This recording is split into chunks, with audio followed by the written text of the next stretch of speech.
Mesdames, Messieurs, bonsoir. Le 11 juin dernier, à San Francisco, aux États-Unis, le groupe AES Cameroun Corporation a remporté le prix Edison 2012, un prix qui récompense les entreprises qui se sont distinguées dans le domaine de l'énergie dans le monde. Alors, ce prix-là reste quand même sujet à controverse, parce qu'en dépit des investissements de cette société américaine dans notre pays, près de 10 ans après son arrivée, elle ne fait toujours pas l'unanimité. Depuis quelques mois, on annonce son départ.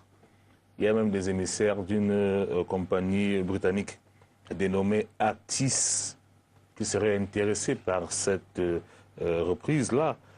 Ces messieurs sont arrivés au Cameroun très récemment pour entamer les premières discussions avec les autorités locales et reconnaître l'investissement. Alors d'autres informations fiables planchent aussi pour une renationalisation de la Sonel en cas de départ du groupe AES.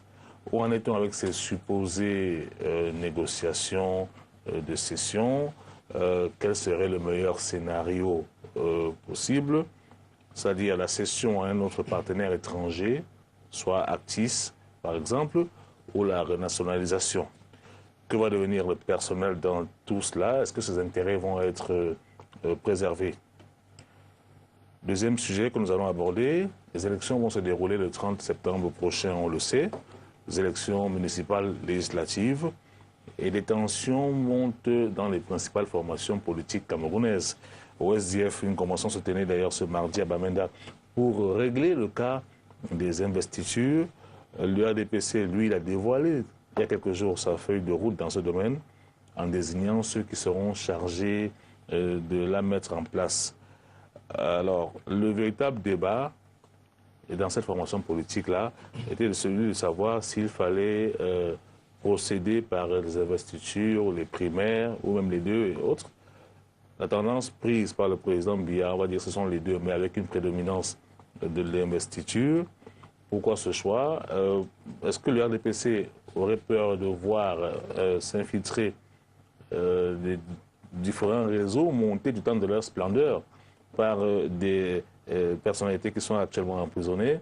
Est-ce qu'il y a une volonté, voilà, excusez-moi de retrouver mes notes, voilà, est-ce qu'il y a une volonté de contrer les éventuelles velléités, par exemple, de certains cadres du Nord, dont certains médias font état de ce qu'ils pourraient tous se faire investir dans les différents partis politiques, se faire élire et démissionner en bloc pour rejoindre un grand parti régional? C'est autant de questions qu'on va essayer d'aborder ce soir avec nos invités, tout comme on reviendra sur cet article du quotidien Mutation à la une de ce mardi, qui revient sur les 64 personnes visées à l'époque par les enquêtes du Premier ministre Amadou Ali, qui était vice-premier ministre en charge de la justice, dans le cadre bien sûr des détournements des fonds publics. Alors selon ce journal-là, il apparaît que les comptes bancaires de certaines hautes personnalités actuelles, Net Diffendi Marcel par exemple, il était ancien directeur justement de la Sonel dont on parle, mais actuellement il est quand même président du Sénat, donc deuxième personnalité de l'État. Il y a des enquêtes selon mutation contre Kavaye Djibril, président de l'Assemblée nationale, qui ont été menées, contre Ibrahim Talbamala, DG de la Sonara. Bref, tout ce que le gratin politico-économique camerounais compte de personnalité. Toutes ces investigations ont été menées donc, par l'un expert, M. Do Collins, lequel, jusqu'à une date très très récente, était interdit de sortir du territoire national, mais selon certaines sources, il serait actuellement en Suisse. Alors, quelle peut être l'ambiance au sein du pouvoir après de telles révélations, même si elles apparaissent 6-7 ans après, lorsqu'on sait qu'il y a un ministre qui a été commis, ou bien qui, lui, a commis quelqu'un pour mener des investigations sur l'ensemble du gouvernement. Alors ce soir, nous avons 4 invités. Nous avons M. Charles Nga Forgan, qui est déjà venu sur ce plateau, qui est responsable du RAS, le réseau associatif des consommateurs d'énergie. Il est aussi membre du Malidem, il faut bien le préciser. Bonsoir. Militant du Malidem et cadre secrétaire national de la communication. Secrétaire national de la communication du Malidem. Donc ce soir, vous aurez 2 casquettes. La casquette de président du RAS, là, et bien sûr le militant du Maïdem. Nous avons en face de vous un autre monsieur qui était là, déjà, à une émission à laquelle vous avez participé. C'est un ingénieur spécialisé en électricité, pétrole et gaz, qui est à la retraite, monsieur Mengo Ako Pongo. Vous êtes un ancien cadre de la SNH. Bonsoir. Bonsoir, Thierry, merci de m'avoir invité. C'est moi qui vous remercie d'être venu pour que vous puissiez apporter votre expertise. Oui. Nous avons bien sûr le professeur Manassé Aboyen, donc, qui est le consultant. Bonsoir, professeur. Bonsoir, Thierry. Jean-Claude Tulien, qui est le maire adjoint à Douala 5e. Bonsoir, monsieur le maire. Bonsoir. Merci. À vos téléspectateurs. Voilà, merci d'être venu. Alors, nous avons deux politiques. Merci de m'avoir invité. Non, le plaisir est pour moi.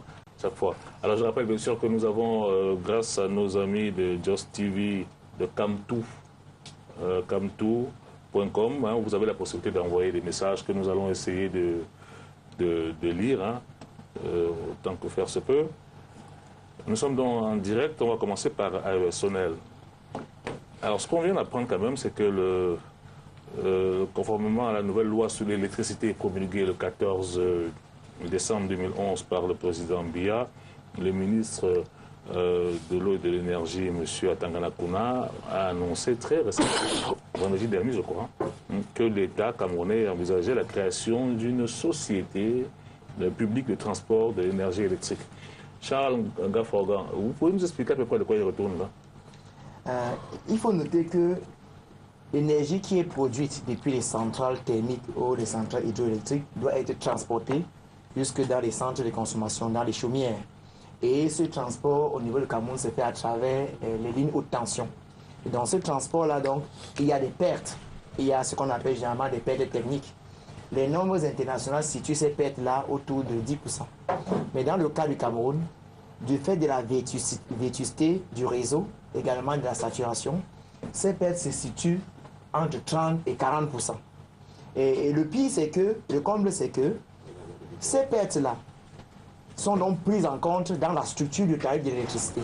C'est-à-dire quand on facture le kilowatt d'électricité, on prend également en compte ces pertes techniques-là. Et dans la structure du prix de l'électricité, on s'est rendu compte que ces pertes-là sont facturées autour de 20%. L'État étant donc conscient, en 2006, lorsqu'il fallait signer un nouvel avenant en rapport avec la concession à ASNL, il a été expressément décidé de la création d'une société, d'une filiale autonome, une société autonome qui va donc s'occuper du transport, qui va donc investir dans le transport de l'énergie produite. Et ASNL s'était engagé à créer donc une société, une filiale autonome qui va donc s'occuper de ce transport-là. Il faut également noter qu'il y avait une disposition dans cet avenant-là qui disait expressément que ASNL devait payer une astreinte de 100 000 francs chaque fois qu'il ne remplirait pas ses obligations. On se rend compte que depuis 2006 jusqu'à nos jours, rien n'a été fait dans ce sens. Et si le ministre a donc pensé qu'aujourd'hui, à partir du moment où ASNL a manqué à ses obligations, si l'État décide aujourd'hui de créer donc une société, c'est effectivement pour essayer de résoudre ces problèmes qui sont donc liés au transport d'énergie qui est produit depuis les centrales thermiques ou encore les centrales hydroélectriques. Alors, vous avez une explication aussi, hein, M. Congo, moi, par rapport à cela? Non, pas tellement. Je pense que cette nouvelle... C'est une bonne nouvelle. C'est une bonne nouvelle. C'est une bonne nouvelle parce qu'il y a plusieurs années, au moment où on voulait privatiser la Sonel, une réunion qui s'est tenue, je peux le dire, j'avais lu dans la presse à Mbomeka sur Sonel, on avait décidé la création de 3 sociétés à l'époque. Production, transport, distribution. On n'avait pas décidé, il y avait cette option. Subitement, on est revenu sur ça et puis on a privatisé l'ancienne Sonel telle qu'elle et AS Group a dû reprendre tous les 4 volets. Production, transport, distribution et commercialisation. C'est elle qui vend elle-même, donc tous les 4 volets. Bon, je suis quand même content d'entendre ça, mais je me dis aujourd'hui que comme il y a des hypothèses possibles, soit on nationalise la Sonel comme avant, chose que j'avais dit, si vous vous rappelez. On va revenir là-dessus. Hein. Oui, okay. Le souci pour moi, c'était d'abord de savoir si l'impact que ça va avoir. Il a raison, les energy losses ont fait que nous avons certaines lignes dans ce pays qui sont saturées. Et dès lors qu'on produit de l'énergie nouvelle, nous ne pouvons pas transporter. C'est le cas de Kribi, C'est le cas de Limbe, la ligne Limbe-Bafoussam. Il y a des lignes qui sont aujourd'hui arrivées au niveau où on ne peut plus ajouter même 5 à 10 MW parce que ce sont les lignes déjà saturées. Oui, mais alors, en quoi créer cette société-là va améliorer les choses? Parce que de toutes les manières, il va bien falloir que l'on puisse investir. Alors que ce soit la SONEL qui le fait ou bien une autre société, ça aurait été la même chose, non, peut-être? Non? Manasseh Boyarendo. Oui, tout à fait, parce que ASONEL lui-même indiquait que les opérateurs qui s'intéressaient à la distribution n'avaient qu'à se faire connaître parce que c'était un aspect extrêmement coûteux et délicat qui réduisait justement ses capacités à couvrir tout le territoire national. Je crois que c'était dans le souhait même de ASONEL, si bien que la création de cette structure vient combler justement un vide où ne se bousculent pas beaucoup d'investisseurs, parce qu'il s'agit d'y mettre beaucoup d'argent.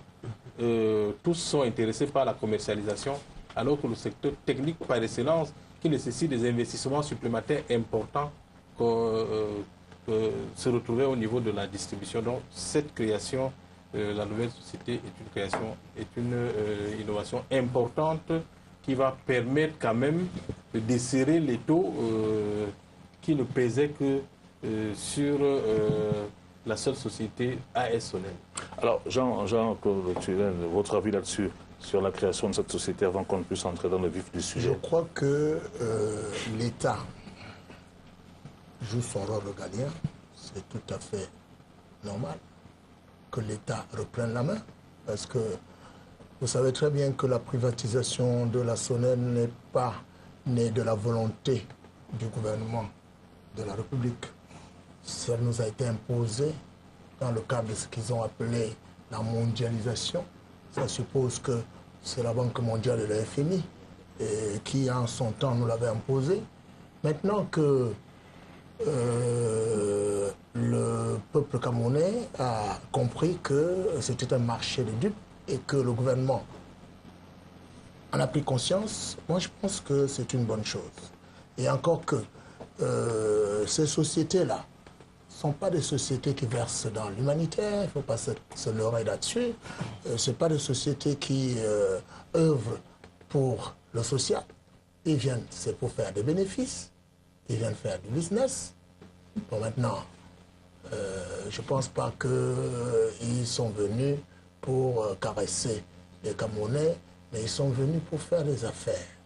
Et il faut que ça se sache. Maintenant, s'ils estiment qu'ils ne font pas d'affaires, qu'ils nous laissent, nous, on va se battre, on va se débrouiller. C'est aussi simple que ça, c'est pas plus compliqué. Voilà ce que j'en dis. D'accord. Alors, Charles Fonga, est-ce que le fait de créer cette société-là va enlever une grosse part de marché à SONEL, je veux comprendre, après AES? Je ne suis pas d'accord avec Jean-Claude qui dit que la privatisation a été imposée. Non, loin de là, l'État avait de bonnes raisons. On avait pensé que celui qui reprendrait ce qu'on appelle la SONEL devait investir quand même pour résoudre les problèmes, les difficultés que nous avions en ce qui concerne l'énergie. L'État a choisi de privatiser et nous avons un État qui est partisan, totalement partisan d'une économie totalement extravertie, on a vu.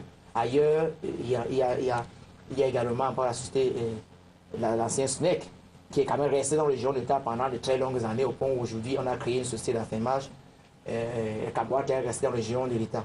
Donc, je veux dire ici que créer une nouvelle société comme celle-là, normalement, ASONEL, comme il a si bien dit, gère à lui tout seul, ou à elle tout seul, 4 entreprises. C'est 4. C'est-à-dire la production. On pourrait choisir, comme on l'a fait pour l'eau, de céder par le secteur de la production à une entité. Et cette entité-là a donc suffisamment de la ressource pour investir le domaine de la production. Donc aujourd'hui, si on décide donc de retirer à ASONEL simplement le domaine du transport, cela n'enlève pratiquement rien, puisque l'énergie qui est produite est revendue. Aujourd'hui, si on prend le cas de la centrale thermique de Kribi qui a été créée, on nous a dit là-bas que l'énergie est produite là-bas à hauteur un peu plus de, je crois que 74 francs. 74 francs, c'est pas l'énergie qui est produite. L'énergie là est ensuite revendue à ASONEL, qui à son tour maintenant vend aux consommateurs. Donc, dans cette transaction-là, la société de production fait son bénéfice et la société qui s'occupe maintenant de la distribution, c'est-à-dire la vente de l'énergie également, fait du bénéfice. Donc, en créant une société comme celle-là, cela n'enlève pratiquement rien dans la mesure où chacun, c'est un partenariat, un véritable partenariat gagnant-gagnant où chaque acteur pourra également faire des bénéfices. Je pense que cela va également inciter les repreneurs à investir suffisamment. Si c'est donc une très bonne affaire, pourquoi est-ce que depuis 11 ans, on n'a pas créé cette société-là? Mais nous disons effectivement qu'ici l'État est complètement responsable. L'avenant de 2006 disait expressément que AS Sonel avait à payer 100 000 francs par jour d'astreinte. C'est clair dans l'avenant. 100 000 francs, 4 décembre 2006, 100 000 francs par jour d'astreinte. Nous constatons que depuis 2006 au juste, cela fait 7 ans, l'État, qui est également actionnaire à 44%, l'État qui a créé une société qui fait de la régulation l'ARCEL, une structure qui fait de la régulation l'ARCEL qui est là, sait très bien que AS n'a pas pu remplir ses obligations. Aujourd'hui, l'État décide de le faire. C'est beaucoup plus sur le tard. C'est pour cette raison que je vous dis que l'État est responsable des souffrances des Camerounais en ce qui concerne l'énergie électrique. Je voudrais rebondir Oui. quand même, parce que, M. Fonga, permettez quand même, vous faites souvent de la com sur un plateau de télévision, et Ça, c'est vous qui le dites. ça me... Quand vous dites que la Sonel, à l'époque, économie extravertie, est-ce que savez-vous que du temps où la Sonel n'était pas privatisée, nous n'avions pas autant de délestage? Vous pouvez faire le pourcentage? Vous-même, vous dites tantôt que sur le plan mondial, il y a 10% de pertes, et puis au Cameroun, nous avoisinons 30-40% de pertes. Je voudrais quand même vous poser une question, si je peux me le permettre. Et l'intérêt du consommateur, du petit consommateur camerounais, ça se situe où dans cette affaire-là? Puisque vous me parlez, vous dites l'État, la Sonel, ils ont fait ci, ils ont fait cela, et que c'est de la responsabilité de l'État. Et les bénéfices de la Sonel, ça rentre dans la poche de l'État. Vous pouvez m'expliquer cela? C'est possible, ça? L'État est responsable. Ce qui vous gêne, en fait, c'est parce qu'il accuse l'État d'être responsable de ce qui est passé. J'ai dit tantôt que la privatisation de la Sonel nous avait été imposée dans le cadre de la mondialisation. Le FMI et la Banque mondiale. C'est vous qui le dites. L'État du Cameroun, ce n'est pas le FMI, ce n'est pas la Banque mondiale. Et puis maintenant, quand l'État reprend la main, et l'État se rend compte que ça avait été un marché de dupes, 10 ans plus tard. on reprend. Mais écoutez, il vaut mieux tard que jamais, de toute manière. Voyez-vous? Et on ne peut pas faire des choses si on n'a pas l'expérience. Si vous n'avez pas été mordu par un chien, vous ne saurez pas quand ça fait mal. N'est-ce pas? Bon, alors quand l'État reprend la main, vous accusez l'État d'être responsable. Je veux bien. Bon, et maintenant, et la structure que l'État est en train de créer, c'est pour faciliter... 10 ans plus tard, hein? Quand vous dites 10 ans plus tard, moi, je vous réponds qu'il vaut mieux tard que jamais. D'accord. Alors, Manasseh Aboya-Ndong, je pose la même question. 10 ans ou 11 ans plus tard, pourquoi est-ce qu'on n'a pas fait comme ce qui était prévu dès le début, c'est-à-dire éclater les sociétés, et puis quand on voyait comment chacune se développe, est-ce qu'on n'a pas trop donné aux Américains? On a donné à tous ceux qui se sont rués sur le Cameroun pour racheter nos sociétés. J'ai dit que, je l'ai dit ici, nous n'avons pas été suffisamment outillés pour céder nos sociétés aux différents repreneurs. Ça, c'est clair. Et on se rend compte des années plus tard que nous avons été floués, que les gens ont eu intérêt à fermer les yeux sur certains détails techniques qui auraient pu être articulés au moment des privatisations. Malheureusement, l'expertise locale en termes de sociétés constituées pour reprendre le secteur de l'énergie, le secteur de l'eau, le secteur des télécoms, n'existait quasiment pas. C'est pour cela que Charles Fay vient de mentionner que nous nous sommes tournés vers l'extérieur, parce qu'en réalité, il n'y avait pas une expertise locale bénéficiant ou jouissant d'une expérience permettant, par exemple, de prendre la Sonel, de reprendre la Sonel. Les capitaux existent, il y a des hommes d'affaires qui étaient capables de prendre, mais est-ce que les sociétés ayant une expérience dans le domaine de l'électricité étaient constituées et à même justement de crédibiliser cette reprise au point de ne pas faire comme comme on fait pour prendre de l'argent et non pour développer un secteur qui est défaillant. Donc moi je pense qu'aujourd'hui on se rend compte que un ministre de l'économie qui était à l'époque là, qui a géré tous ces trucs-là, on se rend compte qu'il a mené des négociations qui ne sont pas toujours, ou qui n'ont pas toujours été favorables. Au Cameroun? Au Cameroun, bien sûr. Peut-être à lui, peut-être ça lui a permis de se développer. Non, les détails techniques qui manquent sur ASONEL se retrouvent aussi dans plusieurs autres secteurs qui ont fait l'objet justement de privatisation. Et voilà pourquoi d'autres sociétés vont faire faillite. Simplement, je le dis toujours ici, les Camerounais ne sont pas patriotes. Ils gueulent la souveraineté nationale. Ils oublient que le Cameroun a pris des engagements internationaux. Quand ça tourne mal, ils crient à la souveraineté nationale, alors qu'il y a la supranationalité qui est là, qui nous guette. Mais personne ne fait cas de ça en temps opportun. Quand ça tourne mal, ils crient à la souveraineté nationale, alors qu'au départ, ce sont les Camerounais qui ont bradé les sociétés aux capitaux étrangers. Des Camerounais qui se comportent comme des étrangers dans leur pays. Aux Camerounais antipatriotes. Les membres du LDPC? Aux Camerounais antipatriotes. Ce sont les membres du LDPC qu'on voit. Comment ça? C'est seulement des membres du gouvernement, Est-ce qu'au fondamentalement. Au moment où ils négociaient, on mettait devant le carton qui portait leur nom membre du ADPC, on mettait leur nom et puis leur qualité. Oui, monsieur Congo. Oui, si je peux revenir sur le problème de la privatisation, j'ai entendu dire que ce soit c'était imposé ou pas. Moi, je pense que j'ai pris la peine, il y a quelques années, de suivre un peu jusqu'à parvenir à ces petits livres dont je vous ai parlé récemment, que j'ai écrit sur le problème de l'énergie électrique jusqu'à l'horizon 2035. Je pense que la SONEL a été privatisée parce que l'audit était clair. La SONEL était lourdement endettée dans les années 98-99. Lourdement endettée. Si la Banque mondiale a été, par la filiale IFC, International Finance Corporation, qui a mené l'audit, a trouvé que c'était clair que la SONEL était lourdement endettée, n'arrivait même plus à assurer l'investissement dans la production, sans parler de perfectionner ses services, distribution, réseau, tout ça. Donc c'était clair. La SONEF était une bonne société nationale avec son le loup et l'ACDO. La SONEL était dans l'euphorie avec 5 000 effectifs, 16 milliards de francs CFA de salaire annuel.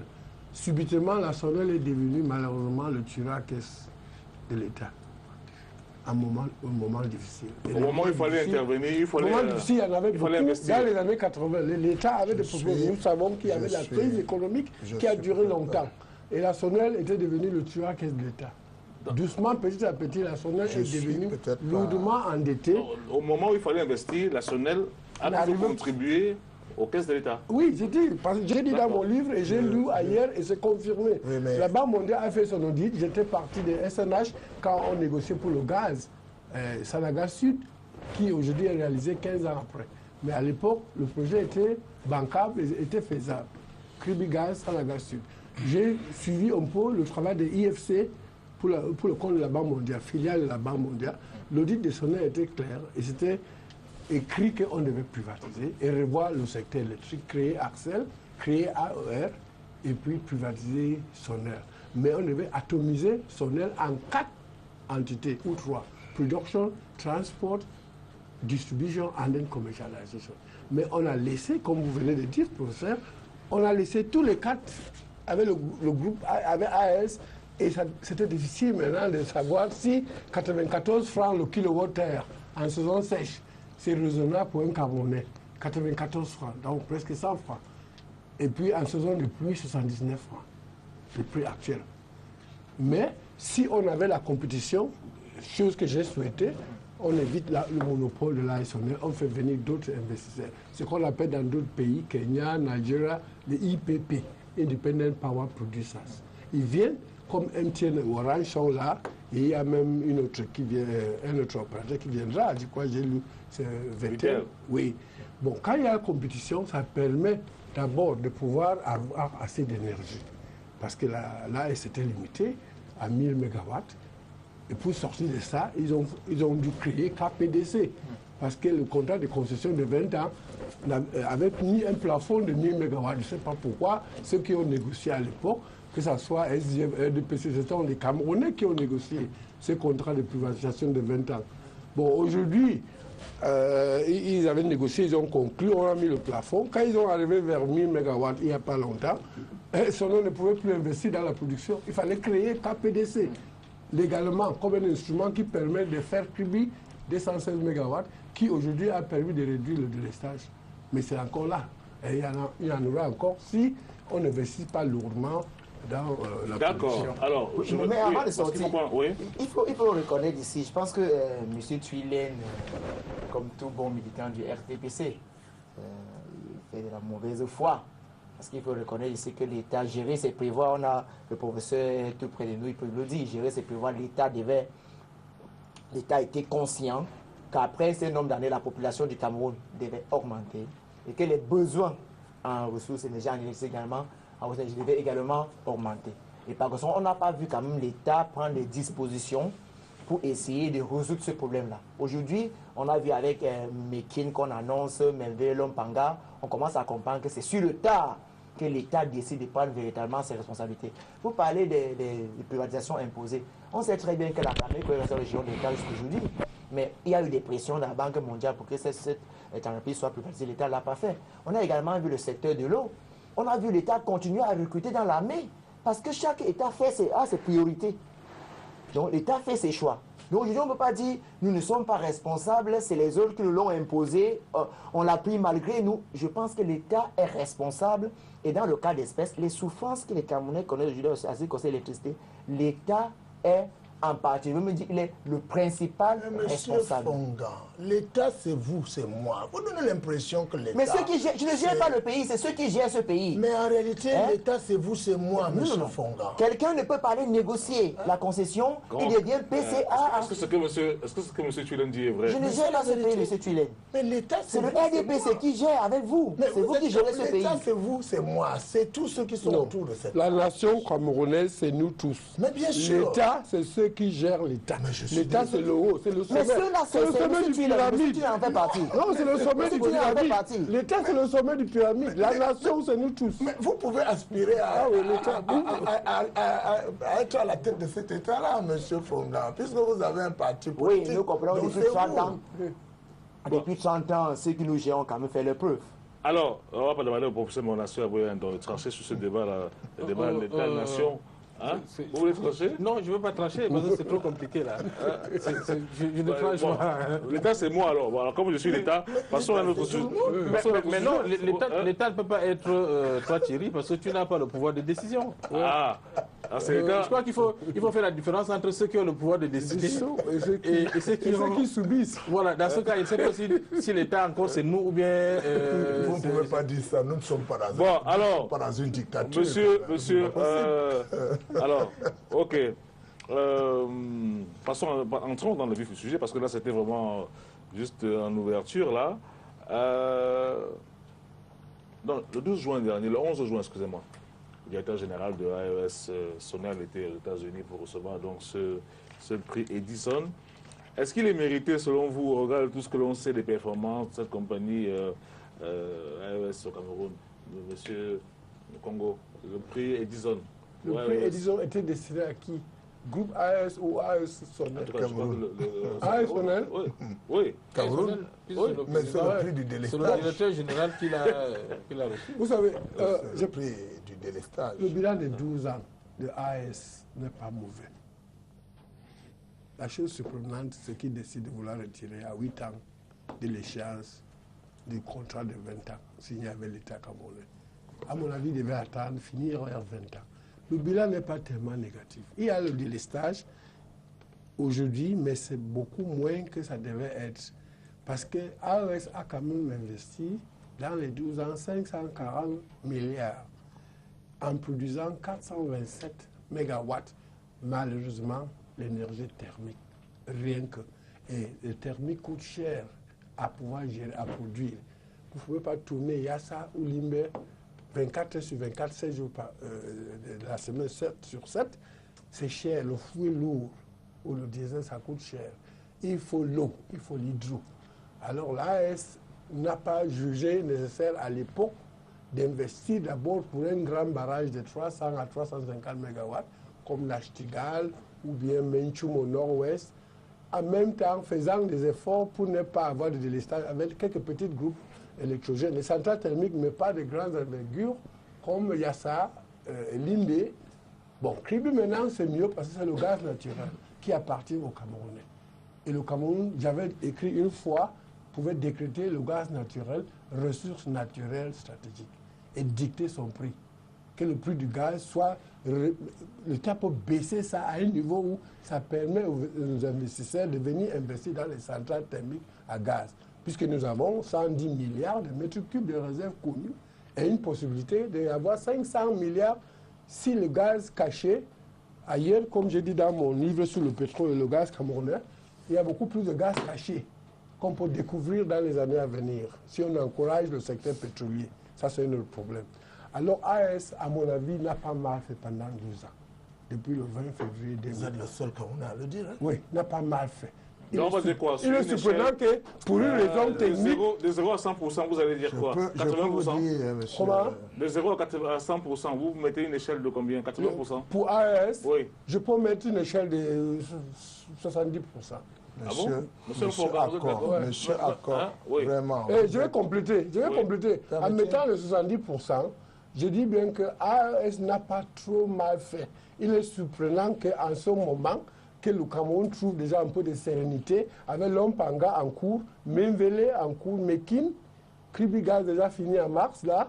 Le Cameroun trouvait déjà une certaine sérénité dans les années à venir, 3 à 4 ans. On devait ne serait-ce que résorber une grande partie de cette déficit énergétique. Ce n'est pas le moment pour AES de nous ébranler avec une nouvelle de vouloir partir ou vendre à un certain artiste que nous ne connaissons pas. D'accord. Oui. J'ai comme une impression que vous êtes l'avocat de EAS Sonel, mais permettez que je vous dise que EAS Sonel est venu au Cameroun pour bâtir sa fortune sur la misère des Camerounais. Je suis désolé parce que quand vous dites ça, moi je suis surpris. EAS Sonel, avant, nous n'avions pas de délestage. Et puis subitement, quand EAS Sonel arrive, ils ont un cahier de charges qu'ils ne respectent pas. Ils n'ont pas respecté le cahier de charges. Vous nous faites croire ici qu'ils ont respecté le cahier de charges alors qu'ils ne l'ont pas respecté. Et puis, quand l'État du Cameroun se décide enfin de reprendre la main, vous nous dites non, il ne faut pas que l'on reprenne la main, tout au contraire, il faut les laisser pour que nous soyons encore au purgatoire pendant 8 bonnes années. Je vous dis non. Nous préférons sortir plus ou moins du purgatoire, non pas pour aller en enfer, mais pour aller au paradis. Voilà ce que je vous réponds. Je veux me le préciser. Excusez-moi, je précise mes propos. Avec passion, beaucoup de passion. J'ai passé les derniers 15 ans dans le problème du suivi du déficit énergétique en tant qu'ingénieur en électricité. Avec beaucoup de passion. Et de mettez donc cette expertise à la disposition du gouvernement pour que nous puissions sortir de ce couloir noir. Je ne dis pas que AES n'est pas venu faire des bénéfices. Je dis que parmi les 11 soumissionnaires en 1999, de 11, l'État a fait le shortlist des 5, donc canadiens, français, américains. Et parmi les 5, je ne sais pas sur quel bas on a choisi AES Sirocco. À l'époque, c'est l'histoire aujourd'hui. Hein? Et puis, ceux qui ont négocié le contrat de concession de 20 ans, hein? À l'époque, Jean-Marie Ngankou et certains d'autres, j'appelle les noms puisque j'ai suivi.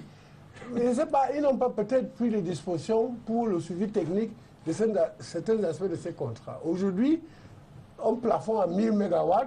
Au lieu de laisser la main libre à AES d'investir jusqu'à 2000, 3000 MW, le Cameroun est en train d'aller vers l'émergence et a besoin de beaucoup plus d'énergie que les 1238 MW que nous avons aujourd'hui, y compris Kribi. Aujourd'hui, 1238.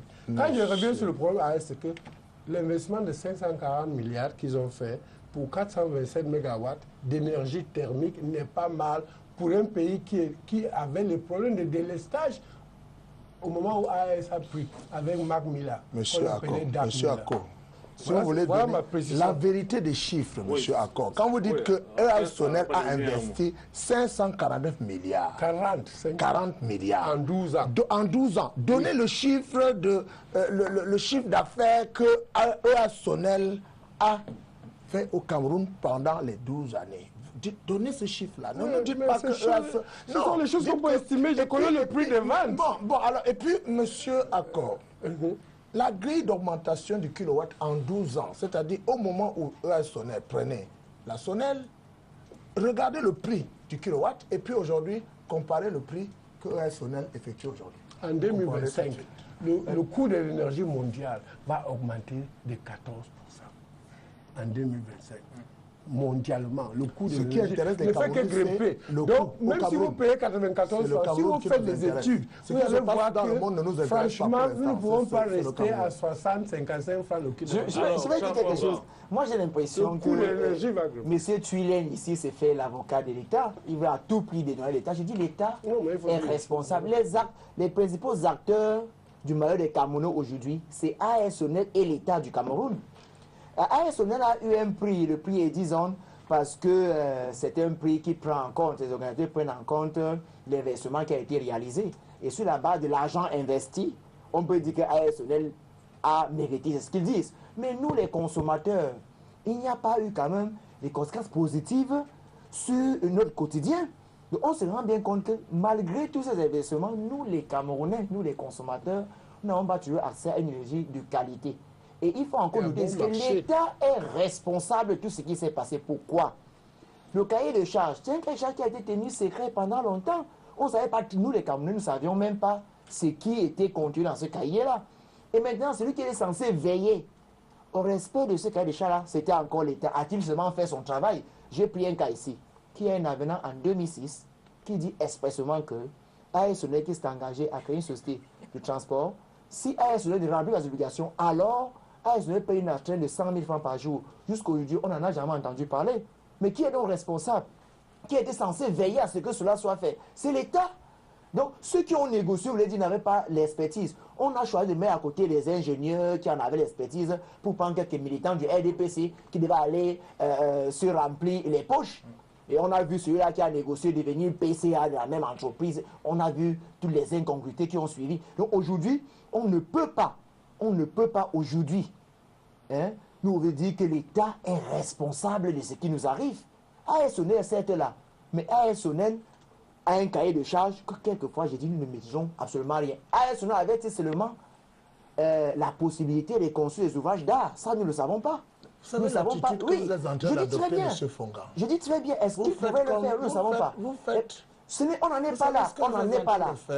AS Sonel a été amené au pays par l'État du Cameroun. Et aujourd'hui, il dit très bien. Du conspiratisme. On n'en est pas là. Vous pouvez dire ce que vous dites, vous voulez bien dire. Les Camerounais souffrent aujourd'hui et les deux acteurs, les principaux responsables, j'en souffre également. Et moi je suis chinois, moi je suis... Ah mais monsieur Tillet, vous avez les groupes électrogènes chez vous, écoutez, vous avez les groupes électrogènes chez moi, je n'en ai pas. Ah bon? Oui, moi j'utilise la langue. Vous ressemblez à quelqu'un qui n'a pas de... Je n'en ai pas, monsieur Tillet. S'il vous plaît. Alors, Balassé Aboyandon, je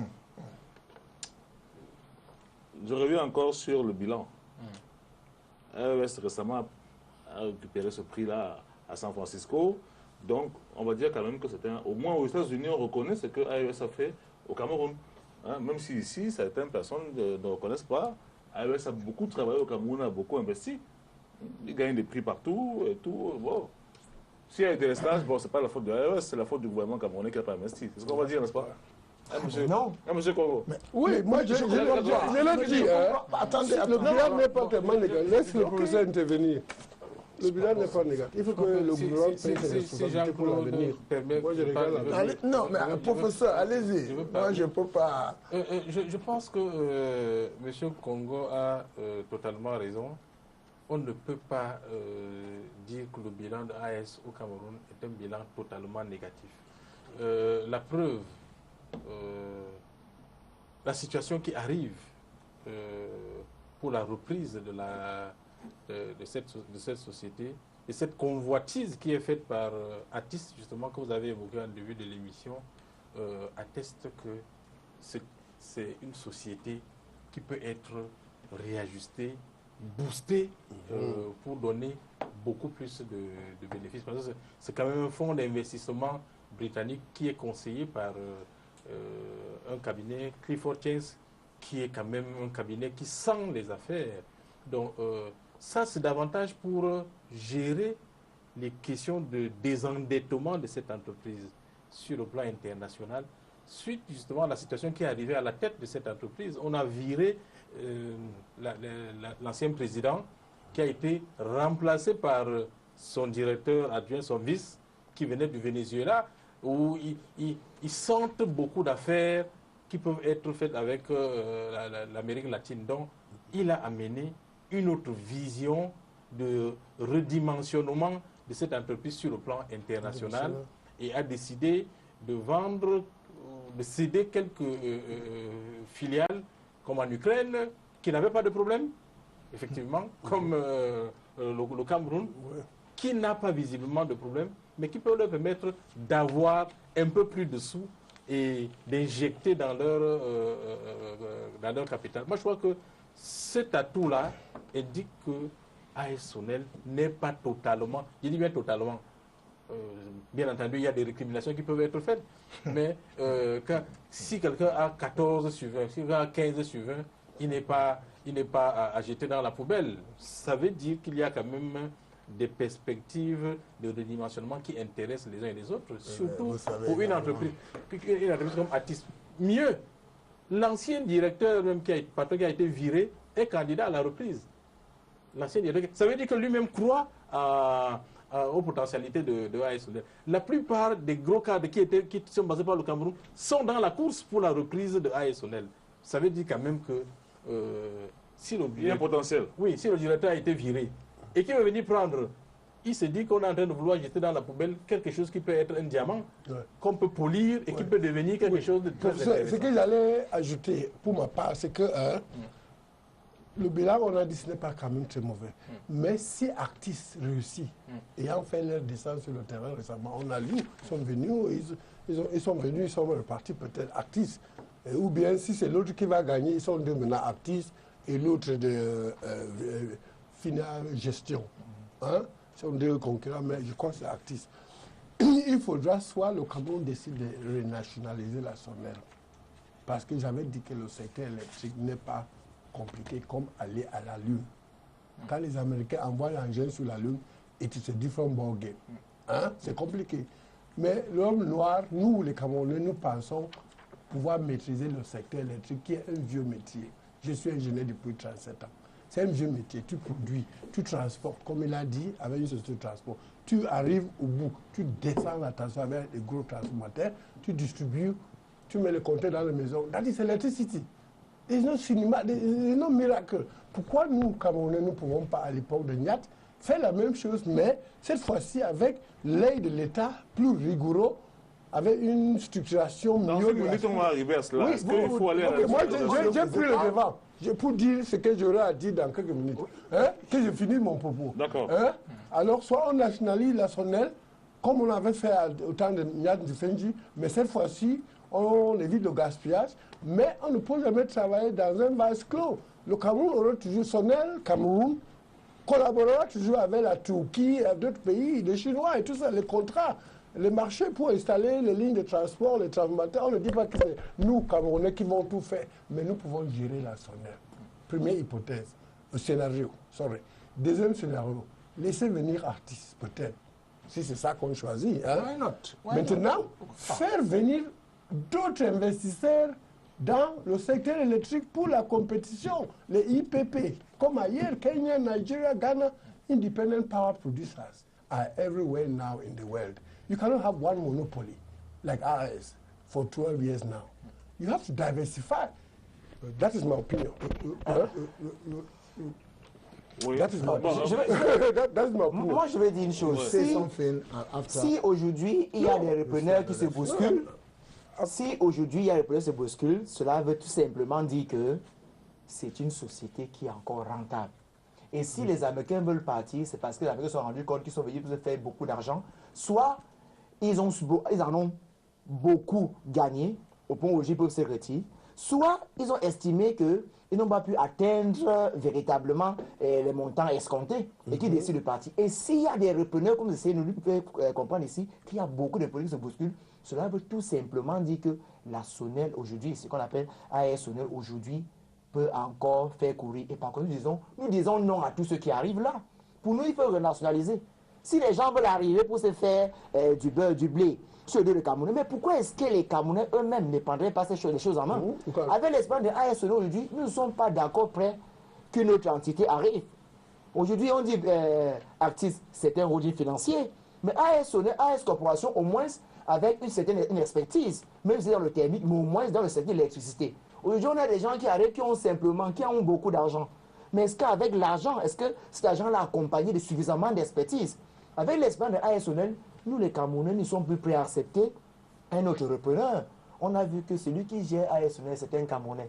La plupart des cadres qui sont là, les ingénieurs, ce sont des Camerounais. Mais pourquoi continuer à laisser aux étrangers? Est-ce que nous-mêmes, il y a des Camerounais ici, il y a des camarades de M. Tuilen. C'est depuis l'entrée de Jean-David Billet que ASONEL a trouvé un certain équilibre. Voilà. Parce qu'avec Marc Miller, c'était délestage. Hélène Wilson-Tanoï est venue, la dame là, pire. On a fait venir encore le troisième blanc. Dès que Jean-David Billet a repris le directeur... Il y a toujours des stages, hein? Non, il y aura toujours des stages. Le Cameroun a besoin de faire le gros barrage Nachtigal, Menchoum. Le délestage, la demande ne fait que croître comme ça. J'ai les études, la demande ne fait que croître. Il faut investir dans le gros barrage. Monsieur Congo, je voulais dire que nous avons beaucoup d'argent. Monsieur Mengotte, les amis de Monsieur Tuilen qui sont au pouvoir, ils volent des... Je crois qu'il y en a comme parfois qui sont accusés d'avoir volé des dizaines de milliards, parfois plus de 100 milliards. Ça veut dire qu'on a beaucoup d'argent ici. Donc nous également, ces amis du LDPC qui volent beaucoup d'argent. Donc tout cet argent-là, on a beaucoup d'argent, on a de l'expertise. Pourquoi pas gérer nous-mêmes? Nous devons être fiers. Ce n'est pas 50 ans après l'indépendance qu'on va encore payer les blancs. Appeler les blancs de venir gérer pour nous. Nous devons prendre nos responsabilités. Des faits divers, M. Fonga. Vous êtes communicateur. Ce que vous faites là, on appelle ça l'hypermédiatisation des faits divers. Voler 50 milliards, ce n'est pas un fait divers au Cameroun. Ce n'est pas un fait divers. Bon, je vais lire quelques mails quand même qui sont arrivés. Il y a Domino qui est à Bolova qui dit M. Tuilen a raison en ce qui concerne ASONEL. Par contre, M. Ako et l'avocat du diable, on sent qu'il est soudoyé par ASONEL pour venir la défendre.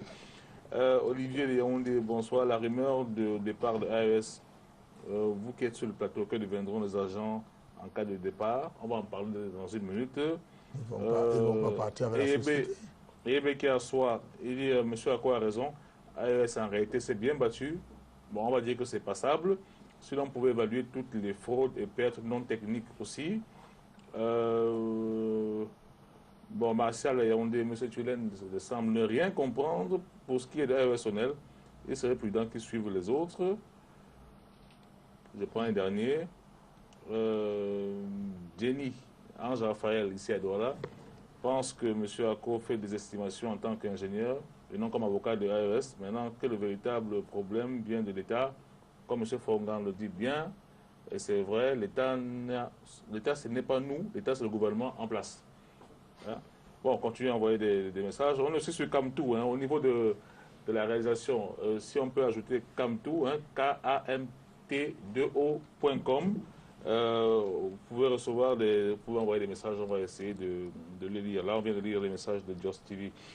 Alors, pour revenir donc à Actis, ils étaient là, hein, ça c'est clair, ils sont venus, je crois que le quotidien, Monde Tribune l'a confirmé, ils sont venus, ça montre très bien qu'il y a quelque chose qui se prépare. Hein. Même comme AES n'a pas encore informé le gouvernement camerounais de sa volonté de vendre, on est encore dans l'ordre de... Et Thierry, le fait que c'est la première fois que la presse nationale évoque ça, depuis que nous nous sommes réunis ici il y a un mois, j'attendais voir qu'officiellement le gouvernement dise quelque chose sur cette fameuse rumeur de Jeune Afrique. Ce n'est que hier lundi qu'un petit article est sorti dans la presse nationale, que voici, demi-page. Et quand ça sort dans la presse nationale, c'est que ça commence déjà à être intéressant sur le plan national. Ce n'est plus une rumeur en tant que telle. C'est-à-dire Actis est arrivé au Cameroun pour évaluer, descendre sur le terrain. Ils ont fait réunion avec les cadres de SONEL. On a tout dit ici. On a donné la raison pour laquelle AES retire.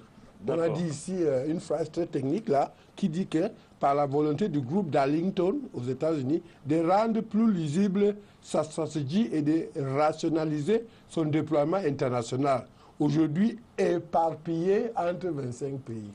Voilà la raison pour laquelle AES se retire. D'accord, alors, Manasseh Boyan, donc. La langue de bois. Oui. Ah, mais ce n'est pas moi qui ai écrit, hein. Je pense que les fuites qui sont encadrées par quelques titres bien ciblés prouvent que AES-Sonel maîtrise sa communication. Ça ne va pas dans tous les sens, mais c'est des indications précises qui attestent que AES va certainement déployer certainement vendre ses parts à cette l'État lui-même commence à en parler. Ça, c'est l'État. holding c'est l'État. britannique qui est venu pour faire le due diligence, c'est-à-dire pour venir faire effectivement une évaluation sur la rentabilité des actifs. des actifs de cette société. Ouais. Donc, c'est clair. Mais le problème, c'est quoi? Le problème, c'est que est-ce que tout ce que le gouvernement signe là, avec les Chinois, avec, on s'y pêle-mêle, ça ne va pas donner la même chose que les privatisations qui sont en train de devenir amères dans notre bouche. C'est exactement la même chose. Est-ce que nous sommes préparés? Est-ce que nous sommes suffisamment entourés par des conseillers? J'ai été surpris, par exemple, de voir ce qui se fait en Balam. Il y a quand même un conseiller comme Serge Nana qui s'y connaît. Est-ce que nous avons le même contrepoids pour négocier d'autres trucs qui vont se passer? Est-ce que nous n'allons pas être encore floués par ce qui vient de négocier? Est-ce que nous pensons à intégrer ou alors à imposer un partenaire technique qui va quand même travailler avec Atis pour ne plus retomber dans les mêmes travers? Mais ce qui est sûr, Thierry, c'est que aujourd'hui, si Cameroun Tribune en parle avec des termes châtiés, c'est un message à ceux qui ont encore les yeux fermés, à ceux qui ont encore la surdité de comprendre que c'est terminé là.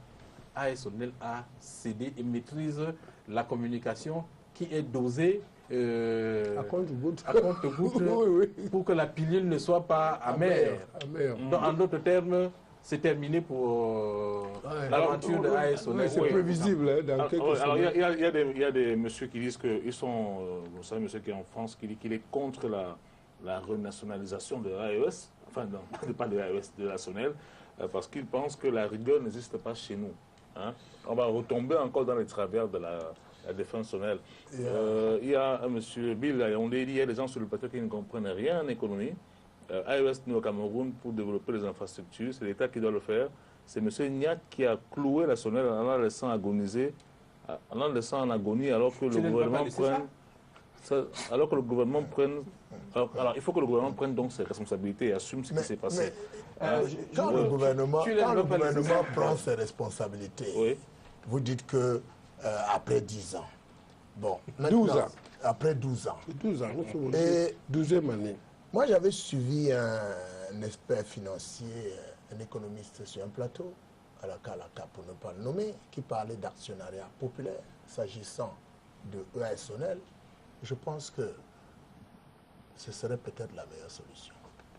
C'est-à-dire quoi? On va ouvrir une sorte de conscription, de souscription publique. Et la Sonel va appartenir. Et le Cameroun va être, enfin, la population va être actionnaire. Il avait expliqué. Est-ce que ce n'est pas une forme de fait manière? On a vu ce que ça a donné ici avec les coups de cœur. Hein? Est-ce que ce n'est pas une nouvelle forme d'arnaque que vous souhaitez? C'est quelque chose de ponctuel. Vous me mourriez. Vous voyez très bien que... Quand vous comparez ce que dit un expert financier, un économiste de renom, à un coup de cœur, je dis, c'est pour ça que je souris. Oui, mais Jean-Claude, parce que je ne comprends pas.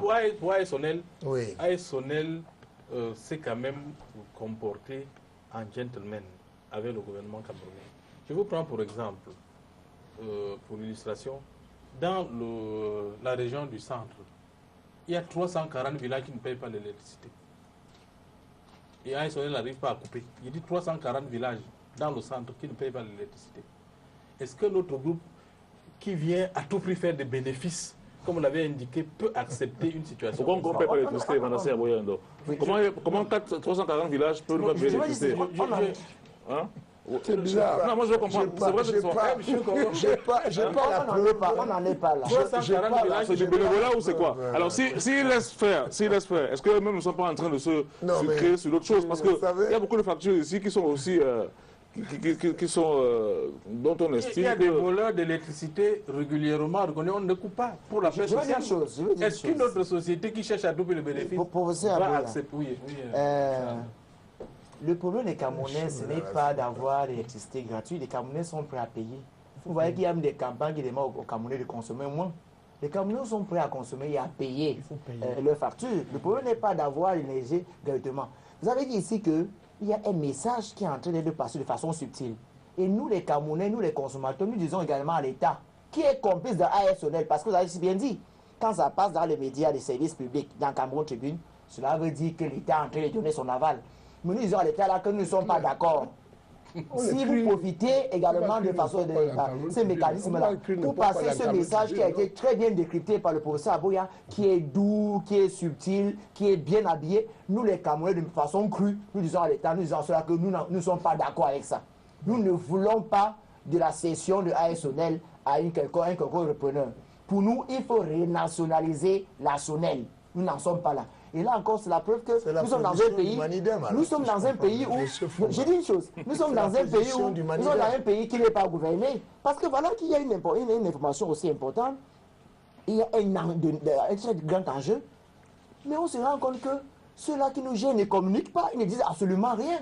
On serait attendu que ne serait-ce que le ministre de l'énergie dise quelque chose par rapport à cela. Mais il brille par un mutisme inquiétant. Mais c'est la preuve que je vous ai dit que l'État est responsable. Donc l'État est même responsable de la venue d'artistes au Cameroun. C'est eux qui délivrent les visas à l'entrée. Ils savent très bien pourquoi l'artiste est venu au Cameroun. Hein? Dans tous les cas, on donne l'aval. Le PCA et ASONEL, c'est bien un professeur éminent membre du RDPC. Je dis une fois de plus, l'État est responsable et nous ne sommes pas d'accord avec cette façon surtout de passer le message.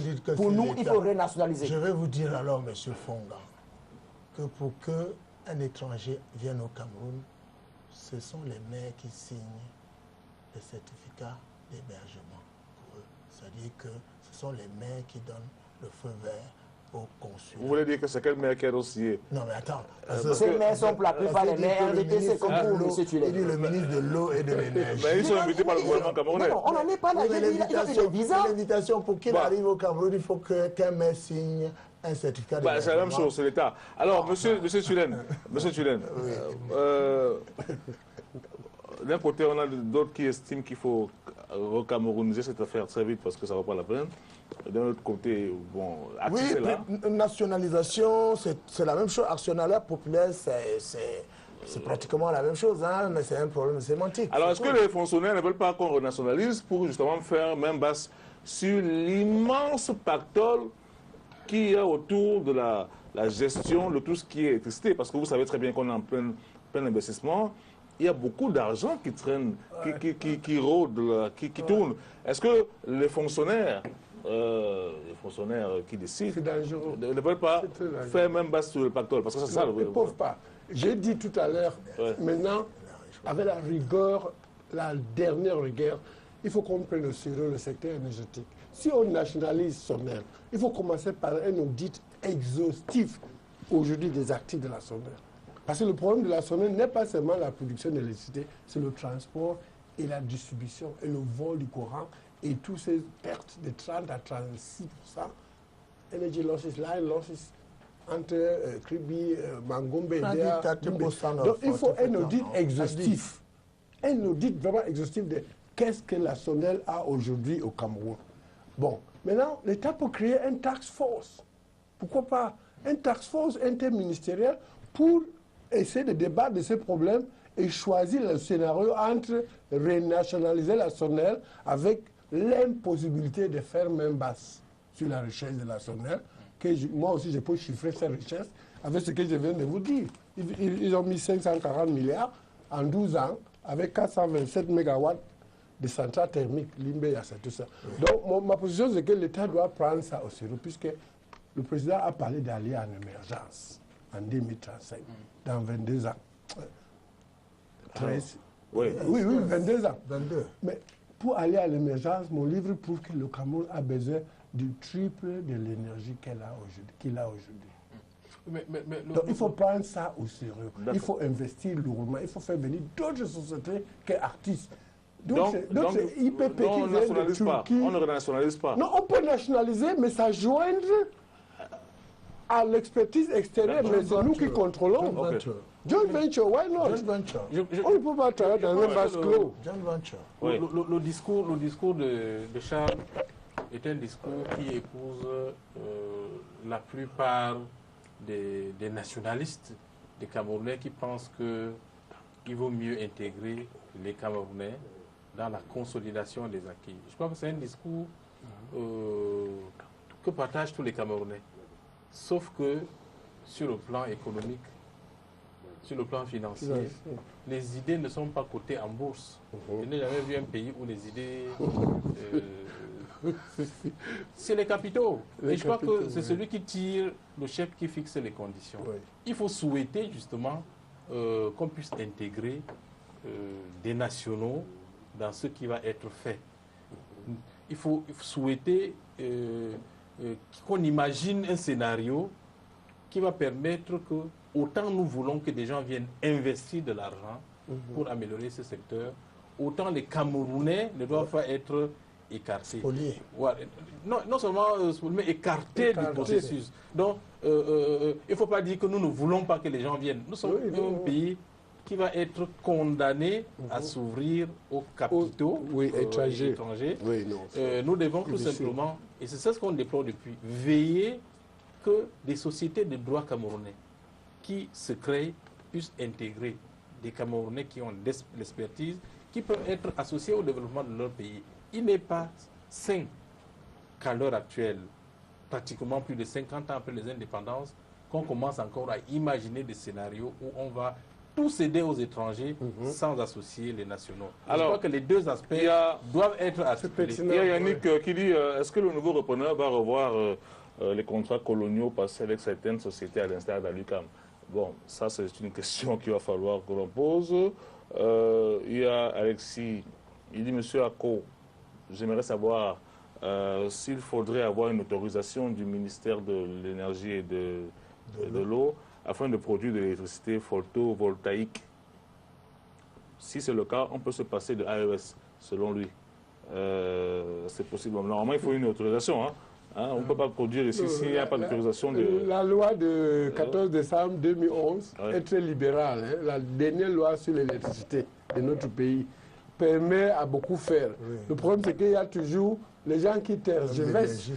Les gens qui tergiversent. C'est pour ça qu'il faut peut-être que l'État donne les mesures incitatrices pour faire venir les nouveaux investisseurs. Les mesures solaires produisent très peu de croix.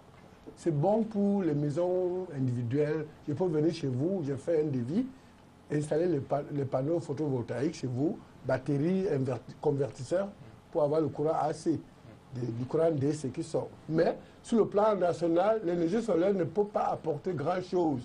De 300, 400 mégawatts. Ça, c'est le gros barrage. D'accord. Alors, il y a Gilbert Kamtem. Et l'éolienne, là, ce qui s'appelle... L'éolienne, c'est aussi possible à Bamboutos, dans les Highlands, Bamenda, à l'ouest. L'éolienne, il y a Gilbert qui demande, Barack Obama a annoncé lors de sa tournée africaine qu'il comptait aider l'Afrique dans le domaine énergétique à hauteur de 7 milliards de dollars. Le Cameroun est-il concerné? Ce sont les annonces. Sans annonce, le Cameroun n'est pas concerné. On parle plus de pays anglophones en plus. Quand on parle des CD et des parts de AES Sonel, il faut noter que AES Sonel ne détient que 51%. Car en 2001, il avait été cédé 56% à Sonel avec l'obligation pour AES de reverser 5% de ces parts-là au personnel après 2 ans. Oui. Donc aujourd'hui, quand on parle de renationalisation, nous n'entendons pas. Quand on parle de CD, on me parle de 56%. Sonel n'a pas 56%, 5% appartient aux emplois de AES. Et j'ai eu la chance, oui, les employés qui travaillent de l'AES. Et j'ai pu discuter avec des syndicats là-bas qui ne sont pas forcément d'accord avec la politique des cessions telle qu'elle est menée. Aujourd'hui, souhaite également être associé à tous les niveaux dans la négociation. Le petit point positif que je peux trouver en l'avenir de AES Sonel, c'est qu'au moins ils ont pu nous montrer qu'une société comme la Sonel pouvait être rentable. Parce qu'on sait qu'il n'y a que depuis quelques années qu'on dit qu'ils n'ont pas eu de dividendes. Ça veut dire que pendant près de 10 ans, il y avait des dividendes. C'est-à-dire qu'ils réussissaient quand même. Mais quand ils disent qu'il n'y a pas de dividendes, nous savons également qu'on peut tricher avec la comptabilité pour gagner beaucoup d'argent. Donc, et rapatrier cet argent-là dans le pays. Donc, il faut tenir compte. Donc, on peut aussi investir beaucoup plus de ce qu'on a fait comme chiffre d'affaires. Ils disent qu'ils n'ont rien gagné. Investir dans les gros chiffres. Je vous finirez par me dire le contrat qui vous lie à la Sonel. Je suis convaincu qu'à la fin de cette émission, vous allez nous sortir le contrat qui vous lie à un contrat. AS Corporation dit expressément que AS Cameroun, AS Sonel Cameroun ne contribue qu'à 1% dans le budget de AS Corporation. 1%. Donc allez-y voir ce que représente ce pourcentage, ce 1%. Allez-y voir. It's true. And patriotic. It's true. You love our country. But don't call a spade a spade. Alors, non, mais... I'm sure you had it. Don't give a dog a bad name to hang it. No, attendez. S'il vous plaît. AS a des raisons qu'ils ont données. Je vous donne une phrase ici. Il y a des soupçons. S'il vous plaît. La tribune. Alors, Liliane. Il me dit que j'ai un contrat avec AS Sonel. C'est votre droit le plus absolu. Moi, je projette l'avenir. Je regarde l'avenir du Cameroun en énergie. Je vois le danger de s'amuser avec l'énergie. S'il vous plaît. Je vois le danger. À l'horizon 2037. Il faut que le Cameroun ait un opinion. Oui, monsieur Mengot.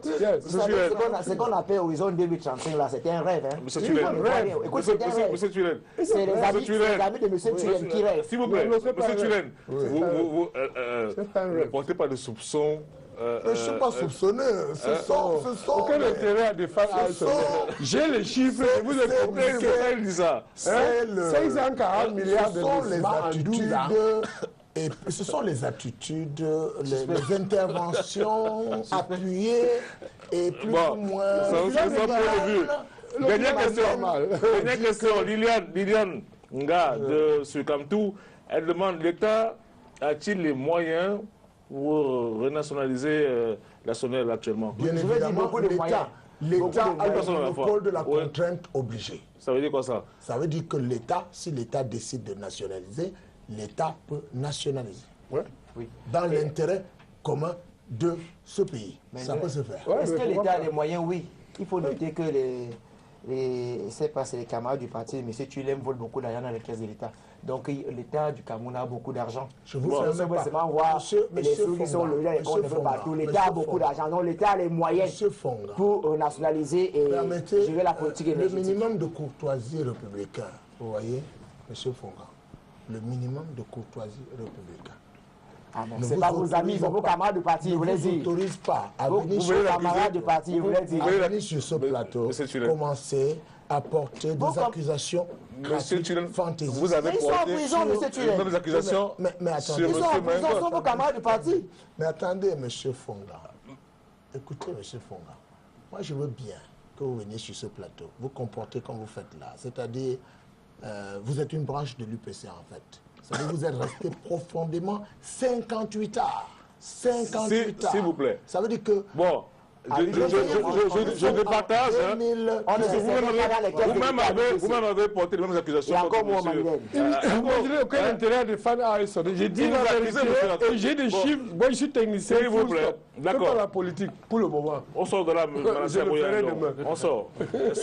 Sur la nationalisation, l'État a-t-il les moyens de l'assurer actuellement? Je crois qu'il faut éviter d'être chauvin et nationaliste sans frein. Parce que les Camerounais sont comme ça. Ils oublient très vite les engagements internationaux. Ils oublient trop vite les raisons qui ont conduit à cette situation. Il me semble que les bailleurs de fonds internationaux, les partenaires au développement, ont préconisé à l'époque le désengagement de l'État dans certains secteurs. Bon, est-ce qu'aujourd'hui, nous avons réglé les problèmes pour appeler à la nationalisation des entreprises. Parce que pour procéder à la politique de nationalisation, il faut avoir les moyens de votre politique. Est-ce que l'État a suffisamment d'argent à investir dans ce secteur pour contredire les dispositions, ou alors les conseils du FMI de l'époque, les conseils de la Banque mondiale de l'époque? Il me semble que non. Nous y Il voilà. me semble que tout ce qui s'est passé à ASONEL, l'État est partie prenante. Les PCA sont... Oui, Ils sont très proches du président. L'État peut tirer 500 milliards en 12 ans quand même. C'est beau de dire qu'il faut nationaliser, mais il faut être prudent dans un chauvinisme qui nous amène à dire n'importe quoi sur plusieurs domaines où il y a la supranationalité qui intervient.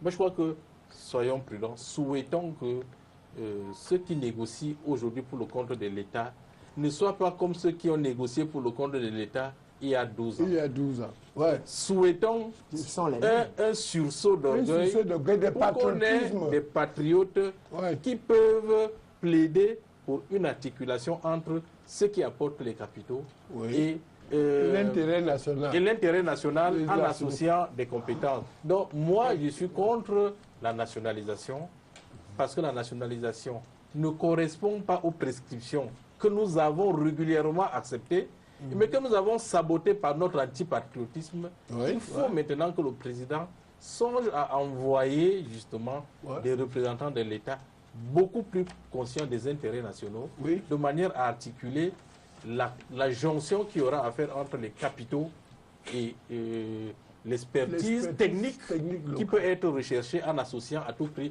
les locaux, parce que nous devons toujours songer au transfert des technologies. Alors, passons à un autre sujet qui concerne bien sûr la politique. Et là encore, ça va être un affrontement certainement entre M. Charles du RAS, mais là, ce n'est plus le RAS qui parle, c'est le militant du Manidem et le maire adjoint de Douala 5e, M. Tulen. Les élections sont prévues donc le 30 septembre prochain, élections municipales, législatives. Les partis politiques se préparent. Ça se passe comment au Manidem et dans quelle circonscription vous serez présent, M. Charles? Tout n'est pas bouclé. Tout n'est pas bouclé, mais ce qu'il faut retenir, c'est que le Manidem sera candidat. Moi, je vais saisir cette occasion pour dénoncer l'accaparement du candidat électoral par M. Biya. Vous savez très bien qu'on a parlé ici des engagements internationaux. Le professeur a voulu donner l'impression que le Cameroun respecte beaucoup ses engagements. Le Cameroun a ratifié plusieurs pactes, signé plusieurs conventions, notamment le PIDC. Il y a des dispositions là-dedans qui sont totalement contraires au code électoral, aux dispositions des lois nationales. Là, on dit expressément qu'il ne faut pas inscrire dans la loi des dispositions qui vont concourir à écarter des personnes à pouvoir concourir à la gestion de la chose publique. Mais quand on voit un monsieur qui détenu ce candidat électoral, qui décide de convoquer le corps électoral, on sait très bien que quand le corps électoral est convoqué, les partis politiques n'ont que 15 jours. Mais voyez-vous, il n'est pas facile, sauf pour un parti État comme le RDPC, qui a les moyens de l'État, qui peut se servir dans les caisses de l'État, de pouvoir constituer ces listes et être prêt dans 15 jours. Répondez à ma question, M. Fonga. J'ai dit, le Manidem sera candidat. Dans combien de circonscriptions? Non, j'ai dit pour le moment, vous le saurez dans tous les cas avant d'ici une semaine. Mais il faut noter qu'il y a un jeu trouble qui est entretenu par le RDPC de M. Tulési sur ce plateau, qui sait très bien qu'avec tous les moyens de l'État à leur disposition, alors ils peuvent prendre de coup les autres. Si vous avez un essai cahier judiciaire, si vous êtes né à Kolofata et qui peut partir de Douala pour aller faire établir un essai cahier judiciaire là-bas, voyez-vous que ce n'est pas l'affaire d'un jour, quelquefois pour mettre une semaine pour y arriver. Donc cette disposition, c'est vrai qu'elle est légale, mais est-ce pour autant qu'elle est une décision légitime? Non. Donc on voit encore bien le jeu trouble du RDPC qui est dans sa logique de pouvoir de totalement tout rafler par des moyens antidémocratiques, alors qu'il passe pour être le champ de la démocratie. D'accord, alors, M. Tulen, on voit bien que M. Charles a fait un très grand écart au risque d'une déchirure. Il n'a pas répondu à la question. Hein, il vous a plutôt accusé. Bon, on ne va pas revenir sur le calendrier électoral. Ce sont des manœuvres dilatoires, comme toujours. Bon, passons à votre parti, votre formation politique. Parce que depuis quelques jours, le président national a fait tenir une circulaire. Oui. Mais déjà, vous êtes maire adjoint. Vous allez vous représenter là? Bien évidemment, je suis candidat à l'investiture. Parce que là, on n'a pas encore investi. Donc, chez nous, on a opté pour l'investiture. Donc moi, je suis candidat. Contre Mme Foning? Bien évidemment, ce n'est pas contre Mme Foning. Mme Foning, elle va faire sa liste, sans doute. Bon, moi, je vais faire la mienne, si. Si, pas extraordinaire.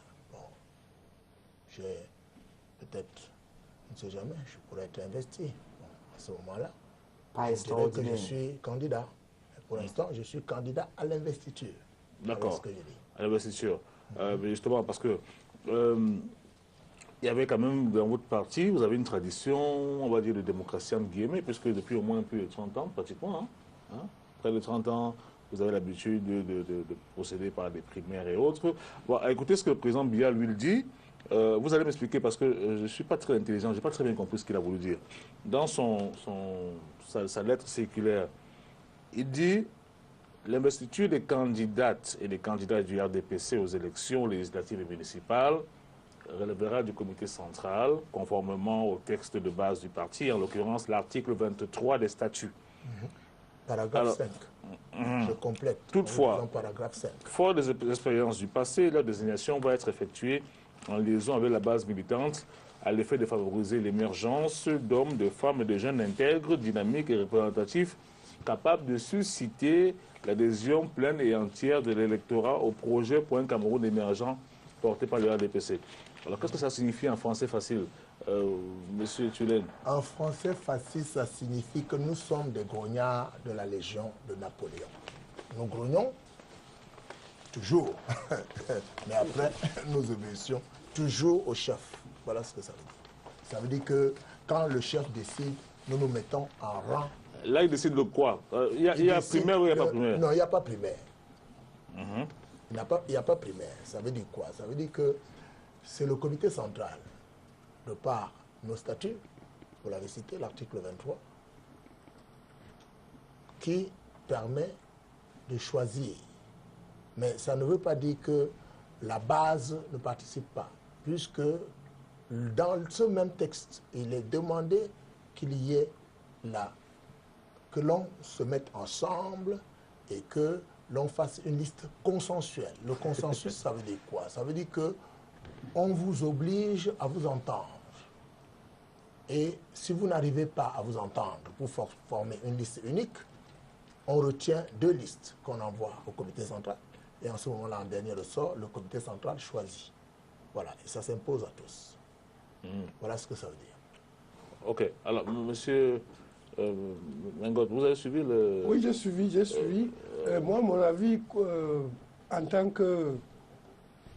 Pas vraiment un acteur politique, en tant que peut-être un technicien. Acteur, société civile. Je crois que la démocratie, à mon avis, voudrait qu'on fasse les élections primaires à la base. Parce que ces gens-là vont représenter à l'Assemblée nationale ou au niveau du conseiller municipal la population. Ces gens-là ne doivent pas nécessairement satisfaire au comité central qui est réduite à quelques 340 ou 350 personnes. Par contre, nous avons une population de 20 millions de personnes et peut-être une population qui va voter de 4, 5, 6 millions, je ne sais pas le chiffre de l'ECAM en ce moment. Donc, à mon avis, c'est un dosage, c'est un mélange de deux. Élection primaire, pour que la base se prononce sur ces options, ces choix, et puis confirmation par le parti au niveau supérieur et investiture donc des candidats sur une liste.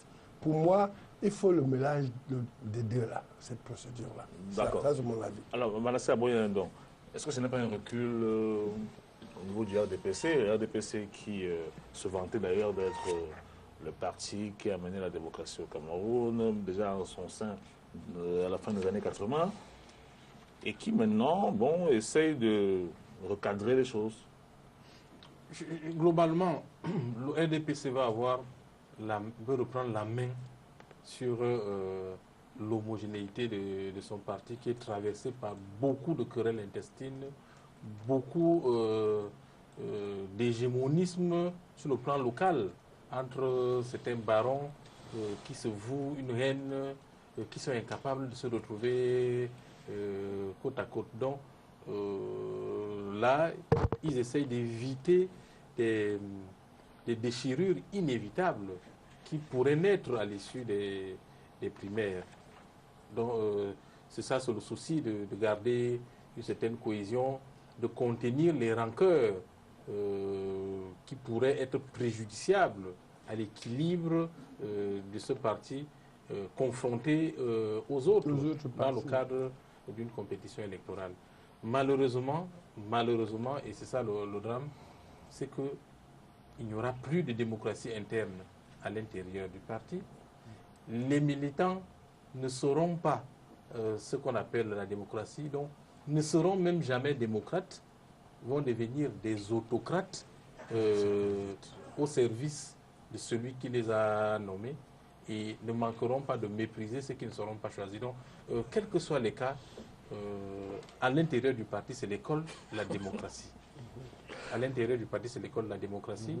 Il ne faut pas adopter une autre option en dehors de l'option démocratique. Et je pense que si on ne commence pas à apprendre progressivement la culture démocratique, la culture du fair play, la culture de l'acceptation du verdict des urnes à l'intérieur du parti, on peut avoir peur que, confronté à d'autres partis, on puisse reproduire les mêmes réflexes, justement, du refus d'accepter le verdict des urnes, de l'intolérance,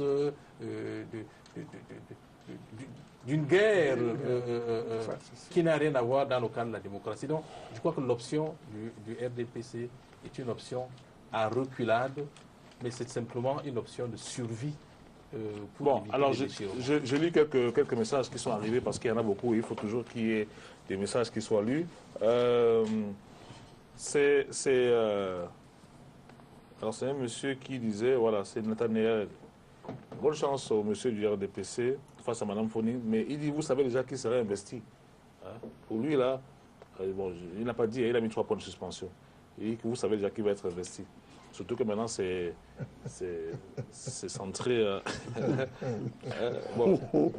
Il a toléré, je n'ai pas l'habitude de lire dans la Mardo, mais il faudrait que monsieur qui a envoyé le message, Nathanaël, qui sache que dans la circulaire, on dit qu'il faut des militants intègres, populaires, militants convaincus et qui peuvent...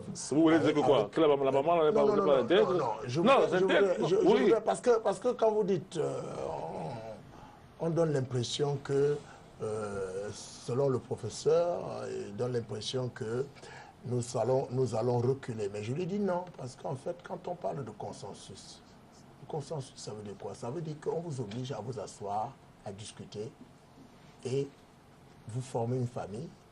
Et en toute humilité, on vous demande d'accepter la décision du parti. Si vous êtes un militant discipliné, je ne vois pas où vous serez frustré. Mais cependant, il faut quand même reconnaître, professeur, que nous avons eu l'expérience des primaires. Et vous savez ce qui se passait à l'époque.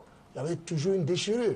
Et on se retrouvait un camp face à l'autre, alors que nous devions nous unir pour aller en rang serré. Pourquoi c'est 30 ans après que vous vous rendez compte de ça? Non, attendez. Mais il faut du temps. Mais vous savez, l'expérience, ce n'est pas en 2 jours. Il faut du temps.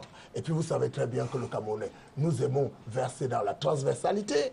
Nous aimons faire le nomadisme politique. Nous aimons faire ce que j'appellerais moi la transhumance. Et puis avec l'investiture, nous sommes sûrs et certains que les camarades qui seront investis pourront porter, n'est-ce pas, le message de notre parti face à M. Fongan, et ils pourront défendre avec une certaine conviction les orientations et y compris également les actions du gouvernement. Et ça, il faut qu'il y ait l'investiture. Parce que quand nous avons fait ce que vous appelez les primaires, ça a laissé beaucoup de séquelles. Non seulement parce que ce n'était plus la démocratie, c'était le culte de l'argent, n'est-ce pas? Et puis, on avait l'impression que les gens venaient juste pour une élection, parce qu'ils avaient besoin de l'immunité politique. C'est un concept qui existe au Cameroun. Le professeur ne me démentirait pas. Hein? Et à partir de ce moment-là, nous n'avions plus de militants. Vous avez quoi? Mais nous avions des gens qui venaient comme des aventuriers dans notre parti pour venir se comporter comme des étrangers dans leur propre pays parce qu'ils utilisaient le ADPC comme une sorte de bouclier, comme une sorte de socle. C'était devenu leur passeport, n'est-ce pas? Et puis le président national a pris conscience. Si on va atteindre l'émergence en 2035, il faut bien qu'on commence aujourd'hui à toiletter. Et c'est ce que l'on est en train de faire. Et dites-vous bien, je termine en disant que les camarades qui ont été choisis... On n'est pas encore en meeting, hein, monsieur. Non, je ne suis pas en meeting. Il faut que ça se dise. Les camarades qui ont été choisis pour venir récolter les demandes d'investiture sont des camarades intègres et vous ne trouverez pas de tâches là-dessus. Oh là là, on va voir ça tout à l'heure. C'est Fongan.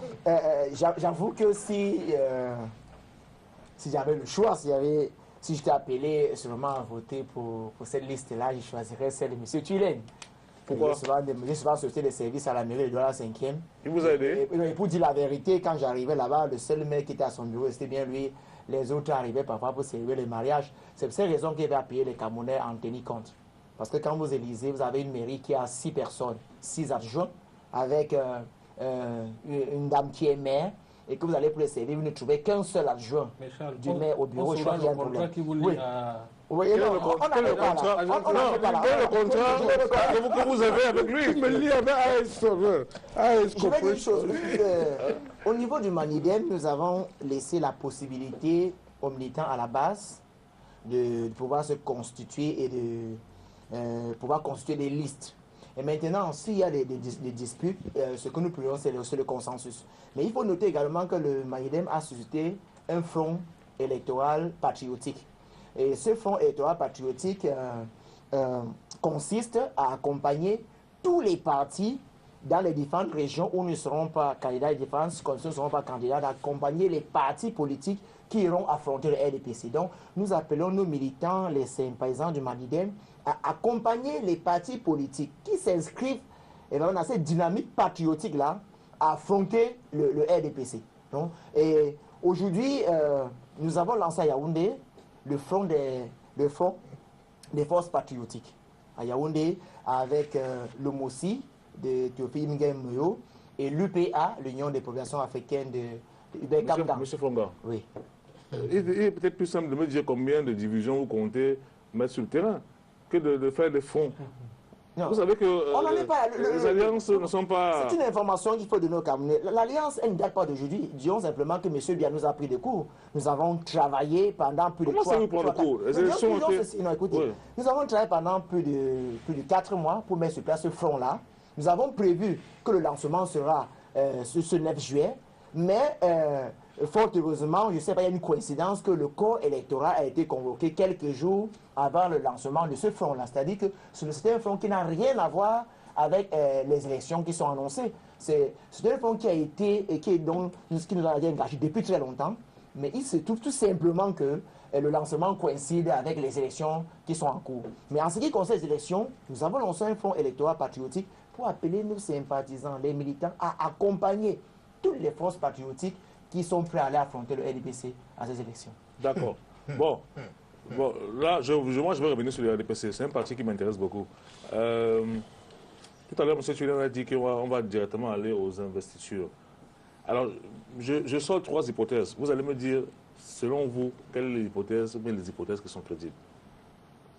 Bon, imaginons par exemple que, pour une hypothèse, qu'on fait des investitures au niveau du RDPC parce qu'on veut s'assurer, comme je l'ai dit en préambule de l'émission, que certains infiltrés fidèles aux prisonniers s'élèvent ne seront pas investis.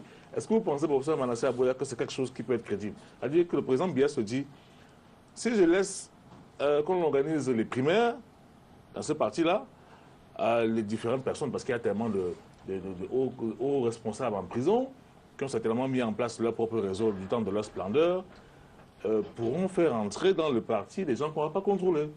Donc mieux vaut que moi, en dernier ressort, avec le comité central là, de supervision, que je puisse savoir qui est qui. Est-ce que donc ça c'est une hypothèse qui peut être plausible? Oui, c'est une hypothèse qu'il faut prendre en compte puisqu'elle elle hante la sérénité du parti. Même déjà au sénatorial, on parlait de qui est pro-Marafa, pour ne pas le citer. Déjà pendant les sénatoriales, les uns et les autres s'amusent à étiqueter les pros ou les pour. Non, ou les contre. Ou les contre. Les pros ou les contre. Les contre Marafa. C'est un phénomène qui est dans l'air du temps à l'heure actuelle dans le RDPC.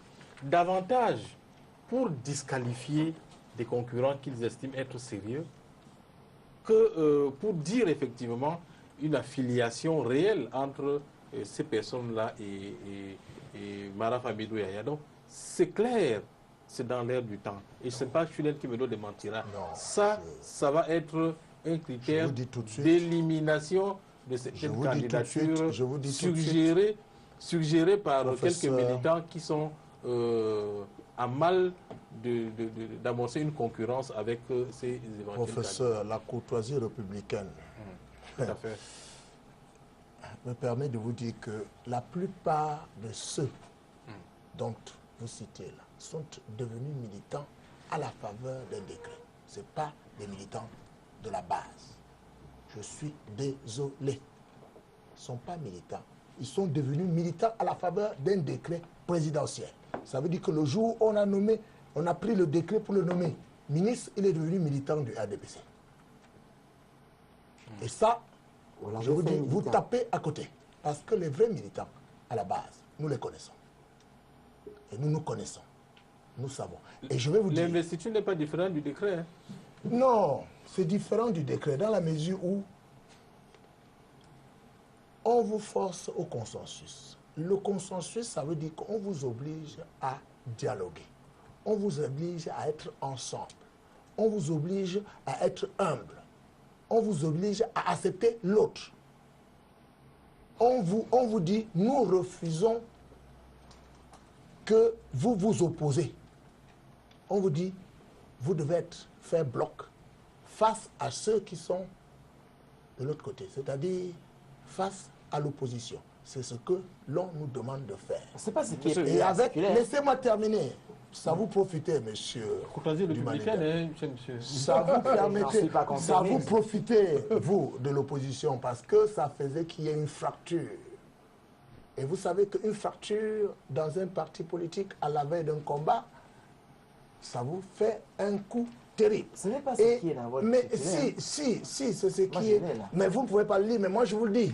Puisque nous le vivons sur le terrain. Il y avait des frustrations nées de ce que nous avons fait des primaires. Et le délai entre le moment. Nous sommes dans l'hypothèse encore là. Mais ça, c'est la première hypothèse. Non. Et je vous dis que voilà. Laissez-moi vous recadrer, enfin pas vous recadrer. Je vous reprécise ce que je voulais dire. Est-ce que c'est crédible qu'il y ait des personnes qui appartiennent à des réseaux, quand je dis des réseaux, les réseaux de ceux qui sont en prison, hein, quand vous avez été secrétaire général de la présidence, ministre des Finances, ministre de la Santé et autres, vous avez quand même la possibilité de mettre en place quand même un network, des réseaux. Est-ce qu'il y a des personnes que vous, au niveau du RDPC, vous souhaitiez ne pas voir? Parce que peut-être que vous n'êtes pas sûr d'eux. Le RDPC est un parti de rassemblement. D'accord, ok. Donc on va dire que... C'est un parti de rassemblement. Nous n'avons pas de 8-9 chez nous. Je suis désolé de vous le dire. 8-9, vous voulez dire le 6... Non, c'est le 8-2. Nous n'avons pas de 8-2 chez nous. C'est le 8-9. Nous n'avons même pas de 8-9. Ah, d'accord. Ça relève, tout ceci relève de l'imaginaire collectif. Au RDPC, nous prenons le rassemblement. Et je vous mets au défi. Nous n'avons jamais exclu un militant. Donnez-moi le nom sur ce plateau. Quel que soit le cas, donnez un nom. Nous n'avons jamais exclu, nous n'avons jamais jeté en pâture un militant. Donnez un nom. Est-ce que je peux dire... Nous n'avons jamais crucifié un militant. Donnez un nom. Monsieur Tuilène. Non, monsieur Dumanigam, donnez un nom. Vous avez répondu. Mais ce n'est pas le cas des autres partis. Oui. Vous avez répondu. Nous n'en sommes pas là, mais vous avez d'autres. Nous n'avons jamais jeté en pâture la vous voulez politique lire populaire. la circulaire? Je ne veux pas lire. Donnez-moi un nom. Je veux seulement dire. Malgré tout ce que les gens peuvent faire, donnez-moi un nom. Je veux simplement dire qu'il ne faut pas que M. Tuilène essaie de tourner les Camerounais en dérision. Nous savons très bien, c'est écrit dans votre circulaire, M. Tuilène. J'ai eu la chance de voir le dossier de candidature des militants. Oui. Là-dedans, vous avez ce qu'on appelle les cotisations. On n'allait pas me dire, monsieur Tuilène, quelqu'un qui cotise à la base 2000 francs sera privilégié à celui-là. J'ai vu l'état de cotisation d'un candidat. J'ai vu qu'il y avait les 200 000 francs, les 300 000, les 400 000 francs sur ces mêmes plateaux, mais peut-être pas ce plateau, un plateau sur ces lettres. Monsieur Tuilène a bien dit qu'il avait reçu une lettre. Il y avait un SMS qui demandait de cotiser, c'était peut-être 200 ou 300 000. Vous pensez que ne nous dites pas, écoutez, ne nous dites pas que celui-là cotise 2000 francs et sera privilégié à celui qui cotise 200 300 000. On n'a également pas de services rendus au parti. J'ai vu les copies de journaux qui étaient dans le dossier de candidature, où les gens sont allés remettre les sacs de riz. Relisez la circulaire. Mais c'est clair là, il est dit la promotion du genre. On en est très bien. Les femmes et les jeunes. Et la proportion est de 30% pour les femmes et 15% pour les jeunes. On a toujours eu cela. Non, mais écoutez, mais on a toujours eu cela, mais à la différence que lorsqu'on faisait des primaires, on ne tenait pas tellement compte de ça. Mais avec l'investiture, vous verrez, monsieur, vous serez surpris. Nous allons vous surprendre. Nous allons vous surprendre. D'accord. Est-ce que vous pensez, je vous pose la question, que ce que je dis là est quelque chose de plausible? On veut contrôler les investitures pour qu'il n'y ait pas d'infiltration. Je pense que si aujourd'hui le RDPC avait été habitué aux primaires, au point où les gens attendaient ces primaires-là, comme on attend parfois une Coupe du Monde, est-ce que si aujourd'hui, si subitement la hiérarchie du parti décide de changer de façon de procéder, ce n'est pas gratuit, effectivement. Et c'est sûr qu'il y a de très bonnes raisons, et entre autres, l'intention de contrôler et écarter tous ceux qui sont accusés d'être des pro-ceci, pro-Marafa. Ça, c'est clair, qu'on sait très bien. On l'a vu. On a vu qu'aujourd'hui, il y a une intention manifeste de pouvoir écarter certains candidats. Ça, et là, on le ressent. Ce n'est pas seulement au niveau de l'opinion. On le ressent. C'est de la manipulation. Ce n'est pas de la manipulation. D'abord, pour qu'il y ait ce que vient de dire M. Tiringonga, c'est-à-dire pour qu'il y ait infiltration, il faudrait déjà qu'il y ait une fuite. Et chez nous, il n'y a pas de fuite. Vous avez dit qu'il y a des militants qui ont été parachutés, qui sont militants sur la base d'un décret. Je vous dis, monsieur, non, vous avez dit que il y a des militants qui sont en prison et que parce qu'ils sont en prison, ils se assureraient que leurs partisans ou les partisans qui ont infiltré le parti s'organiseraient pour déstabiliser le parti sitôt élu. Et je vous dis, nenni, ça relève de l'imaginaire collectif. D'accord. Alors, je vais lire quelques messages. Voilà, c'est ce que je vous dis. S'il vous plaît, je vais lire quelques messages qui viennent de Kamtou. C'est Gaël Ono qui demande ce que c'est que le 8.2. Le 8.2, c'est un article qui n'est pas du RDPC. Hein, oui, c'est un article du SDF que lorsque vous portez la contradiction au sein du parti, si vous n'êtes pas d'accord, on vous dit, allez-vous-en. Nous, on ne vous veut pas. Non, on ne vous dit pas allez-vous-en. C'est auto-exclusion. Auto-exclusion. On vous dit qu'on ne veut plus de vous. Et je vous ai dit que donnez-moi la preuve sur ce plateau que vous avez déjà vu un militant. Comment définir la contradiction? On vous a mis dehors. Monsieur Tuilène, bon, deuxième message de Kamtou, de Jean Bertrand. Il demande au monsieur du RDPC, donc en l'occurrence vous, jeune dans votre parti, c'est à partir de quel âge? 7 à 80 ans? Non, c'est jusqu'à, je crois, vous pouvez être dans le logis jusqu'à 32 ou 33 ans. Mais je pense que Paul Ngam, qui est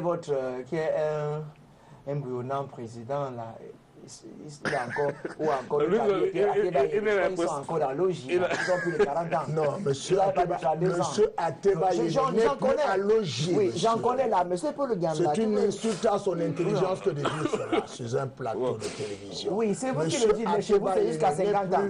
N'est plus à logia de lustre. D'accord, ok. Alors, je vais... S'il vous plaît, monsieur Congo, est-ce que monsieur Congo a la parole? Est-ce que ce que moi je vous ai dit là, est-ce que par exemple, cette mesure-là, les investitures, peuvent empêcher aux aventuriers, candidats financièrement aisés, parce que c'est l'une des mesures, l'une des choses que l'on avance sur la RDPC, c'est qu'il ne faut pas qu'on ait des personnes qui se retrouvent là parce qu'elles ont de l'argent, elles vont corrompre les militants à la base, se faire élire au primaire et réclamer, n'est-ce pas, être investis. Est-ce que vous pensez que cette mesure qu'on a mise en place là peut servir de verrou pour justement éviter que le parti ne devienne un parti où on paye pour entrer? On a toujours payé. Hein. Non, mais comment Est-ce que vous m'avez posé la question relative à l'hypothèse, la première hypothèse Première hypothèse, je m'excuse. Oui. Ah oui, c'est première hypothèse. Première hypothèse. Oui. Alors, qu'est-ce que vous en pensez? Est-ce que vous croyez qu'il y a des infiltrés qui... Je crois, j'ai lu dans la presse abondamment des tendances dans la presse privée où on a développé des argumentations assez solides. Oui. Je crois que c'est possible, puisque nous avons pas mal de hauts responsables qui sont écroués, soit à Nubel ou Kondengue, ou soit au CED à Yaoundé, et que c'est possible qu'il y ait des sympathisants. C'est possible que moi-même qui est ici, je sympathise avec un ancien ami Marafa, avec lequel j'ai travaillé 14 ans à la SNH, qui est mon ami.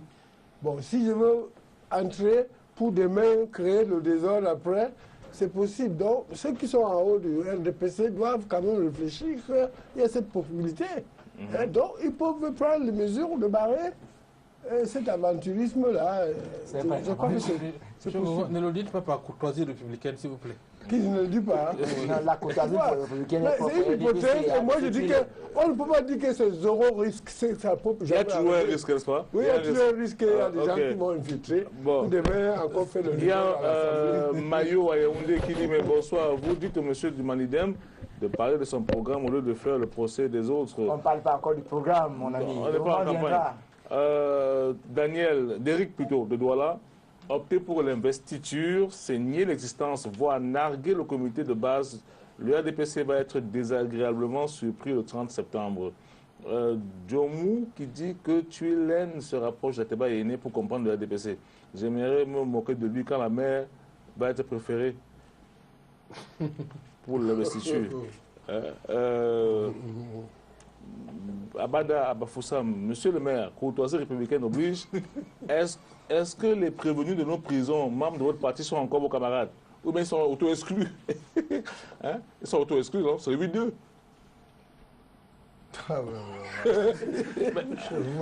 Pas courtoisie républicaine. Moi, je pose la question que les internautes se demandent. Hein? Avez-vous vu un texte ou une note ou une circulaire qui dit qu'ils sont exclus du parti? Avez-vous vu une circulaire? Moi, ce que j'aimerais savoir, c'est si un de leurs noms figure dans la circulaire du président national. C'est l'auto-exclusion. Puisque s'ils n'étaient pas exclus, d'habitude, ils étaient dans la circulaire. Professeur, nous ne sommes pas à la FECAFOOT, d'accord. Où on peut être à Kondengui et on gagne les élections. Alors, vous faites une erreur là. D'accord. Il y a, je vais dire que je continue. Hein. Jean-Paul qui dit au RDPC, il n'y a pas de 8-2, mais il y a Kondengi et Nubel. Hein, ce sont les 8-2. Voilà. Ça, c'est pas mal, ça, Jean-Paul. C'est bien envoyé, ça. Hein, il y a Kondengi et Nubel, ça fait partie... Ils ne sont pas à Nubel et à Kondengi parce qu'ils ont bien le défendu... Oui, ils ne sont pas au 7, ils ne sont pas à Kondengi. Ils ne sont pas à Nubel parce qu'ils ont défendu les idées.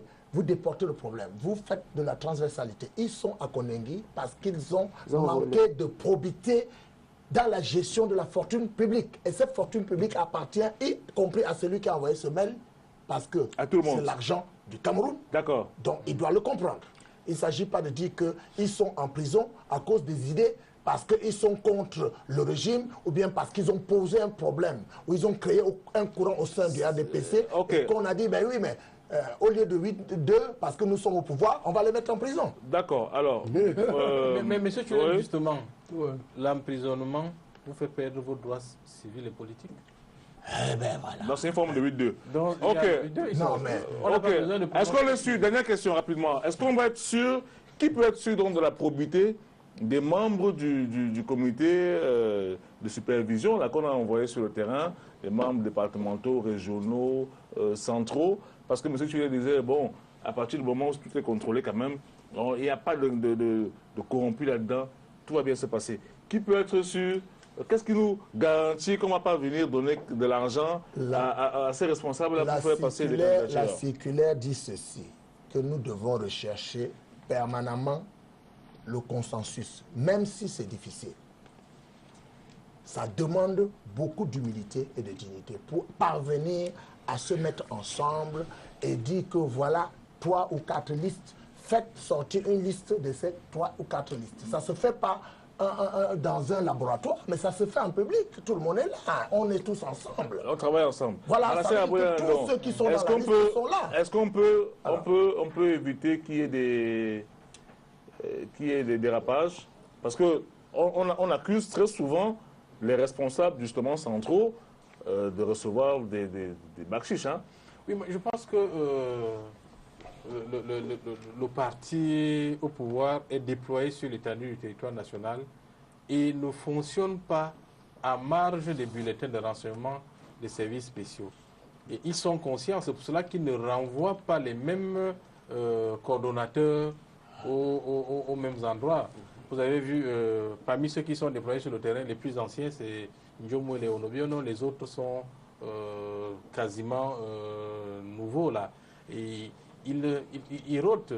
Il y en a qui étaient à l'extrême nord, qui sont à l'est aujourd'hui, il y en a qui étaient au nord, qui sont à l'ouest, et ainsi de suite. Ça évite justement que des réseaux puissent se constituer et être entretenus dans le temps et qui pourraient laisser place à des sympathies susceptibles de modifier le traitement objectif de certaines candidatures.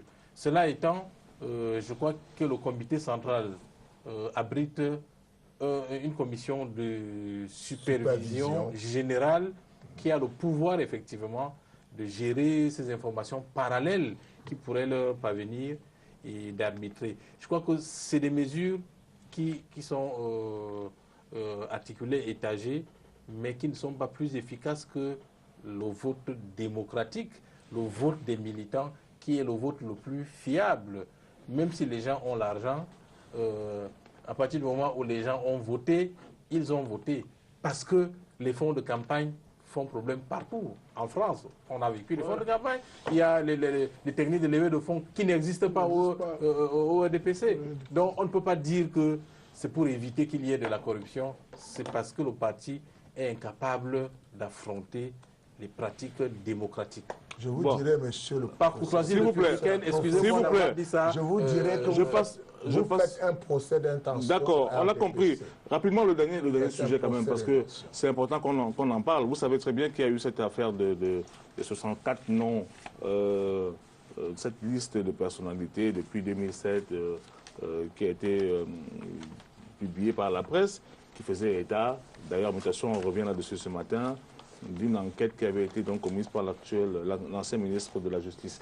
Alors, vous pensez que dans une ambiance comme celle-ci, où on est en train de parler de renouvellement des organes de base et autres, et il y a des médias qui ressortent cette information-là, il y a la justice qui s'intéresse aussi au déroulement des enquêtes, vous pensez que c'est de nature, Charles, à apporter la sérénité quand il y a des ministres qui savent qu'il y en a un qui les traquait? Je pense que le problème n'est pas là.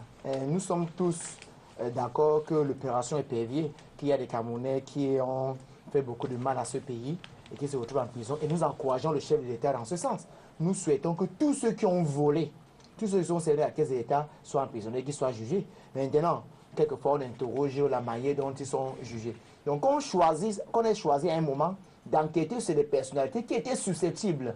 Ça, c'est clair. Il y a des soupçons de détention, de plusieurs sommes d'argent douteux. Alors, si on décide d'engager une enquête dans ce sens, ce n'est pas mauvais. Si à la fin, on se rend compte qu'il n'y a absolument rien, mais vous n'êtes pas inquiété, je ne vois pas très bien pourquoi, si on a engagé des investigations sur des personnalités, mais ils sont au courant. Aujourd'hui, ils devaient plutôt s'enorgueillir du fait qu'on n'ait peut-être rien trouvé, disons pour le moment.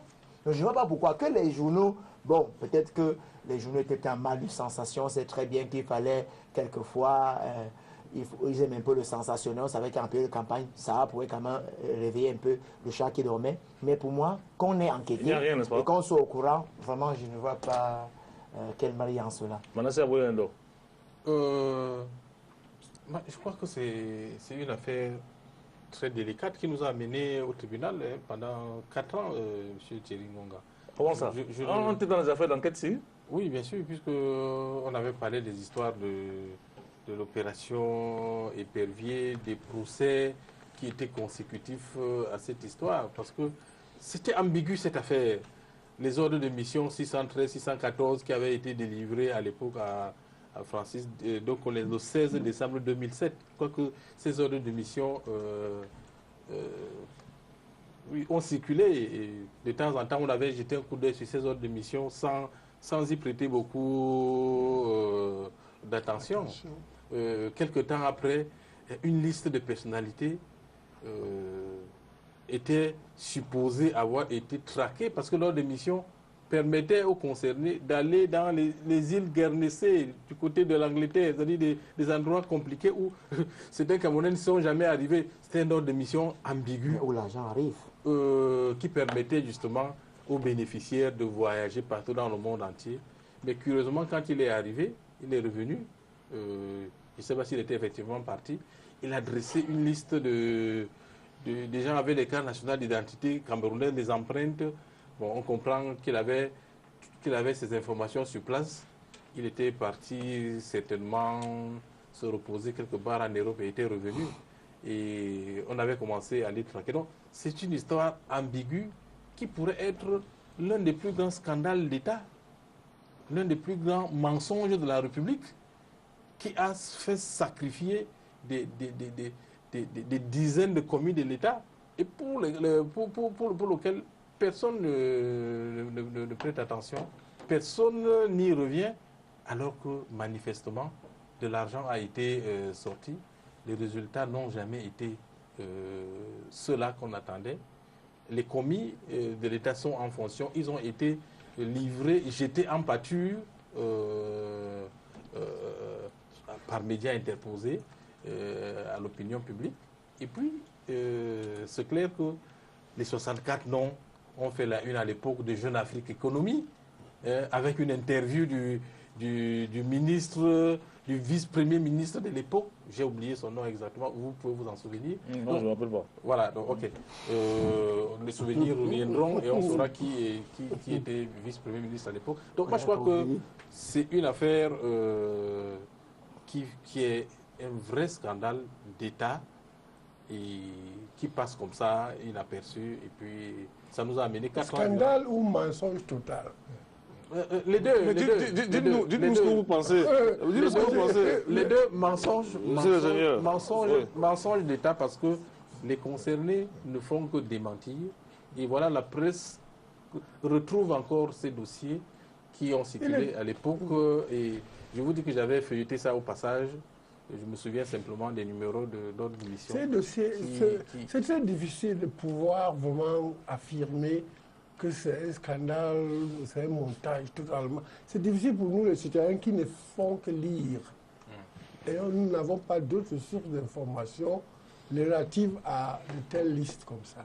Parce que ici, dans cette liste de quelques, pas les 64, il y a M. Niad Difendi, par exemple. Je vois le nom comme ça. Le président du Sénat. Je vois le nom des gens qui sont déjà écroués, mais dont les PV les avait déjà arrêtés sans que Doe-Collins n'ait à voyager.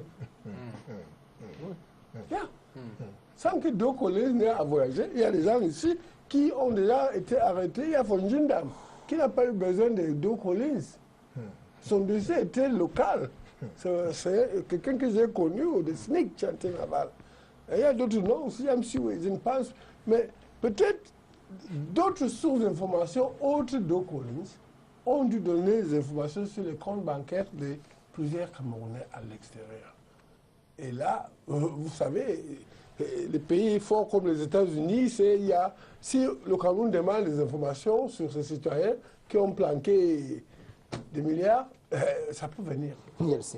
Sans que ça soit donc collé nécessairement. D'accord. Qui est parti se reposer en Europe, comme vous avez dit. Alors, on ne sait jamais. Moi, c'est très difficile.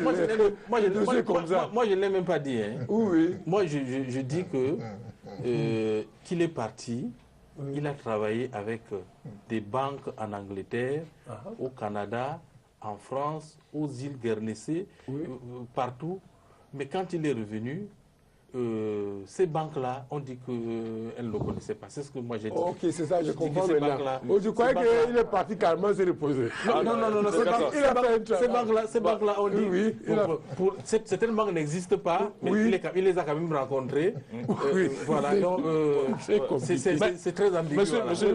Monsieur Tulen, je vous vois en train de rire, je ne comprends pas, parce qu'on parle quand même des choses très graves pour c'est le parti. Hein. Mais il y a par exemple M. Niat, attendez, donnez-moi la liste. Où est la liste? Il faut que je puisse lire la liste. Il y a quand même beaucoup. C'est pratiquement tout le landerneau politique camerounais. Le président du Sénat, le président de l'Assemblée nationale.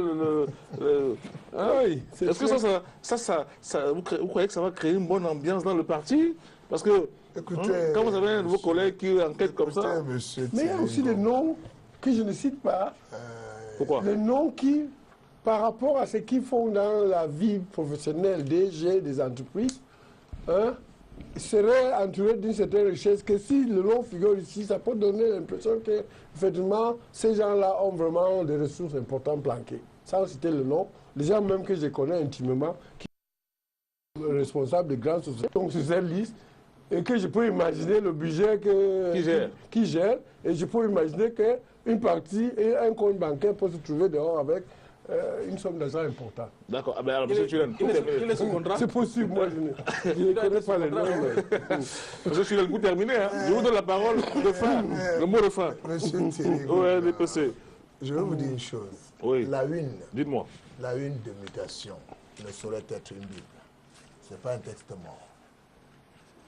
Si mutation verse dans le sensationnel, si mutation veut vendre et qui met à la une les informations dont moi je ne peux, à mon niveau, avoir aucune source crédible pour faire des affirmations sur ce plateau, je dis, j'observe. D'accord. Merci. Oh, je retiens que vous n'avez rien dit. Hein. Bien évidemment. Bon, pas courtoisie, républicaine. Bon, mardi, non, qu'est-ce que je raconte? Excusez-moi. Jeudi, on fait un entretien croisé entre le professeur Aboya Ndomanassé qui est là et le docteur Eric Mathias Oronangini. On parlera de tout ça. Hein. On va revenir sur tous les sujets qu'on a abordés, les élections, le Sénat, le renouvellement politique. Voilà. Et vous allez passer le RDPC à la moulinette.